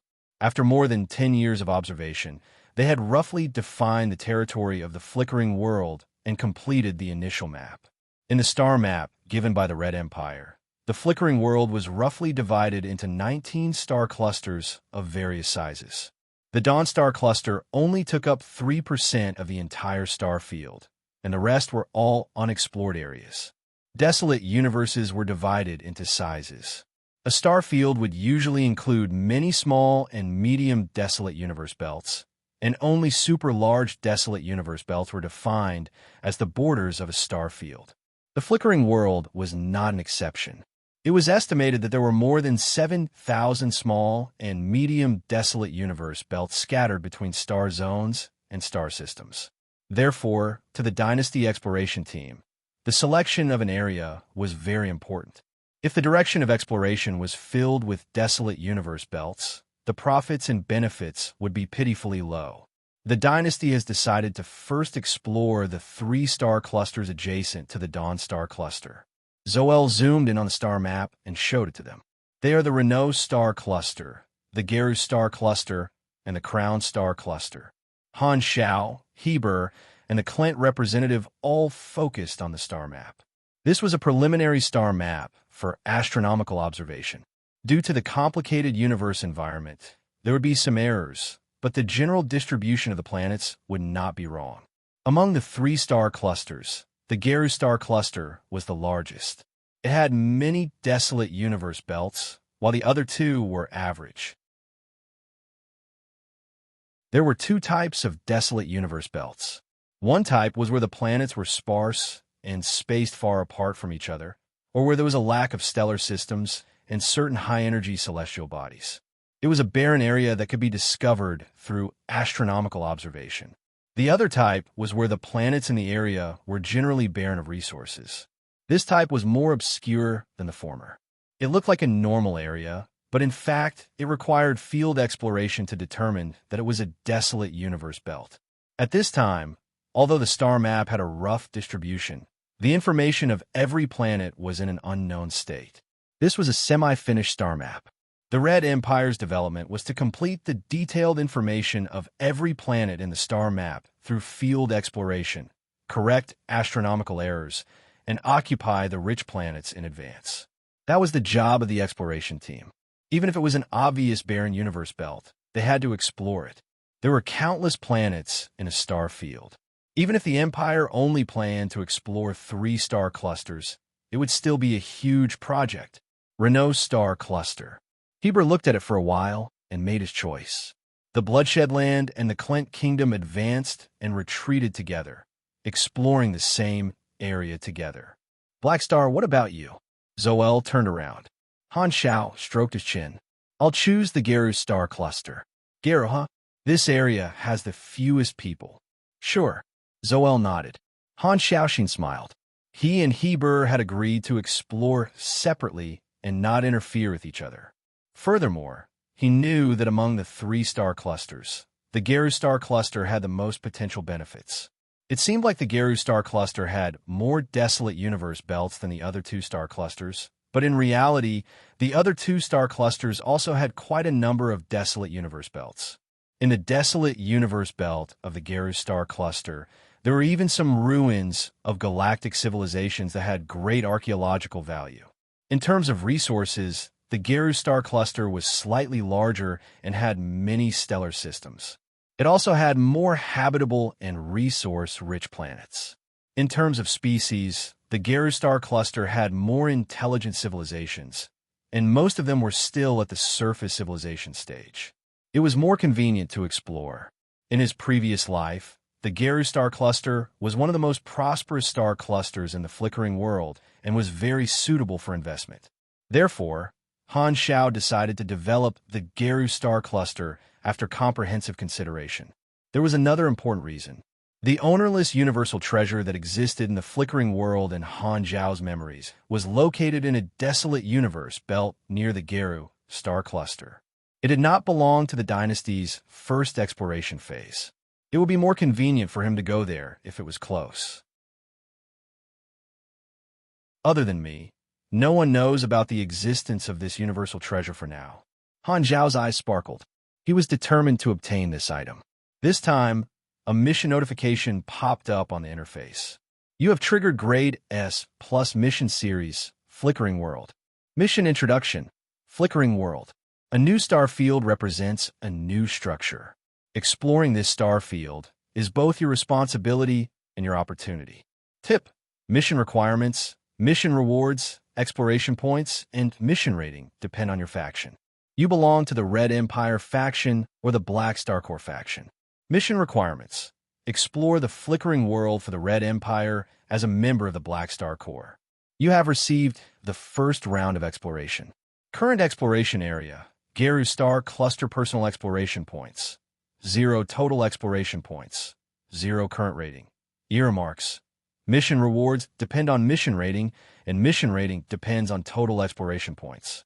Exploration points come from the results of exploration, such as completing a planet's field exploration, perfecting planet information, correcting star map errors, successfully setting up an area observation buoy, discovering civilization ruins, discovering planet history, coming into contact with intelligent species, operating strongholds, discovering habitable planets and resource planets, discovering rare resources, and so on. Flickering World main storyline mission. Han Xiao was excited. This main storyline mission was very large in scale, and the mechanism was very complicated. It was a combination of chain missions and faction series missions, and its difficulty was S+.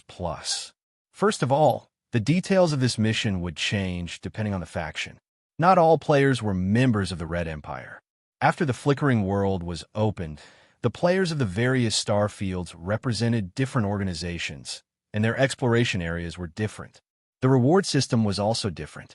For example, the Red Empire's exploration area was larger, which meant that the difficulty was higher. For example, the exploration points were divided into individual and total exploration points.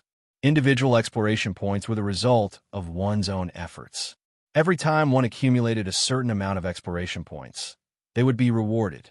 The Red Empire's exploration points standard was higher than the other factions, but the rewards were also more generous. The total exploration points were the sum of the individual exploration points of the players of the same faction. It required the players of the same faction to work together, and there were also periodic rewards. The total exploration points were linked to the mission rating. When the total exploration points were enough to raise the mission rating by a small level, all the players of the same faction would receive the reward, which would be distributed according to the exploration points of the players. Every exploration area was equivalent to one of the chain missions. After the exploration of the area was completed, the reward would be calculated according to the mission rating.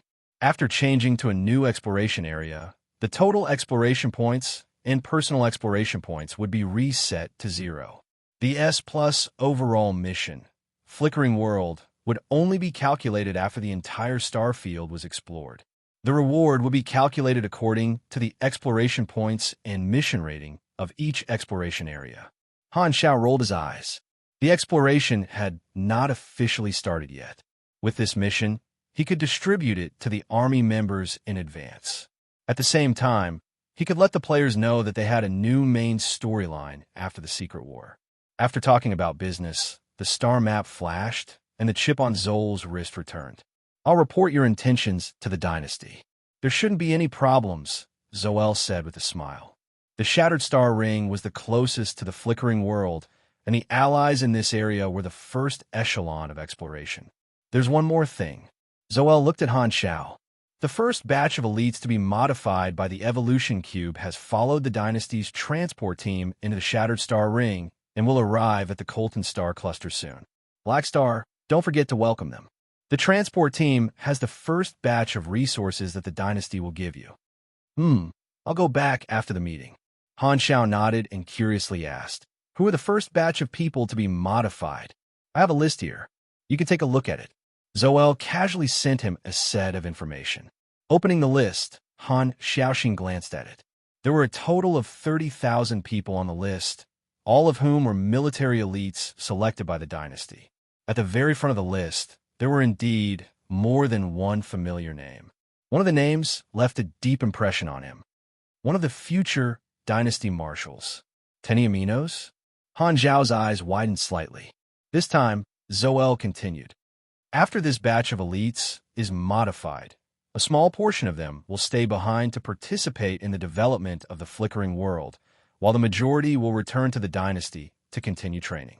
You can go with him to the central galaxy to meet the upper echelons of the dynasty. Black Star? Black Star? Oh, Han Xiao recovered. I heard that. Let's do that. Okay. Zoel did not think much of it and nodded. That's all. I have nothing else to say. Everyone nodded, and Han Xiao left Heber's palace, still thinking about what they had just discussed. Returning to the suite, Han Xiao had just sat down when someone knocked on the door. Hela opened the door, and a few people were standing outside. These people were the representatives of the other star cluster civilizations in the Shattered Star Ring. Seeing that Han Xiao had returned, they immediately chased after him. The moment Han Xiao stepped into the room, they immediately came to visit. Your Excellency Black Star, we hope to have a chat with you, one of them said with a smile. Please come in. Han Xiao invited them in. He was well aware of their intentions. As expected, after chatting for a while, the topic changed to the evolution cube.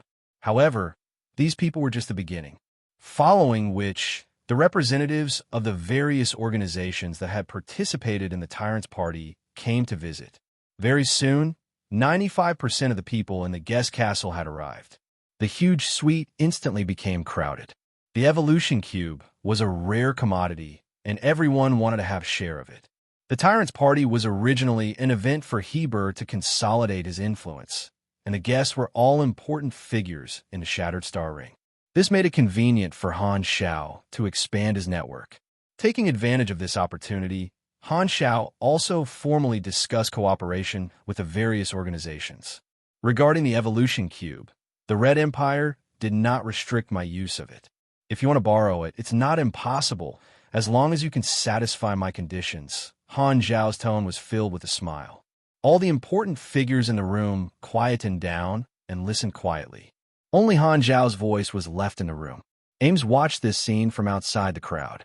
Her eyes were fixed on Han Xiao, who was talking among the crowd, and a strange smile appeared in her eyes. You're really suitable for managing an organization. Genius remembered this address in 1 second. Mobile version of reading website. You're tuning into the Warrior Lore YouTube channel. Don't forget to subscribe and join us on this journey to catch the most captivating stories.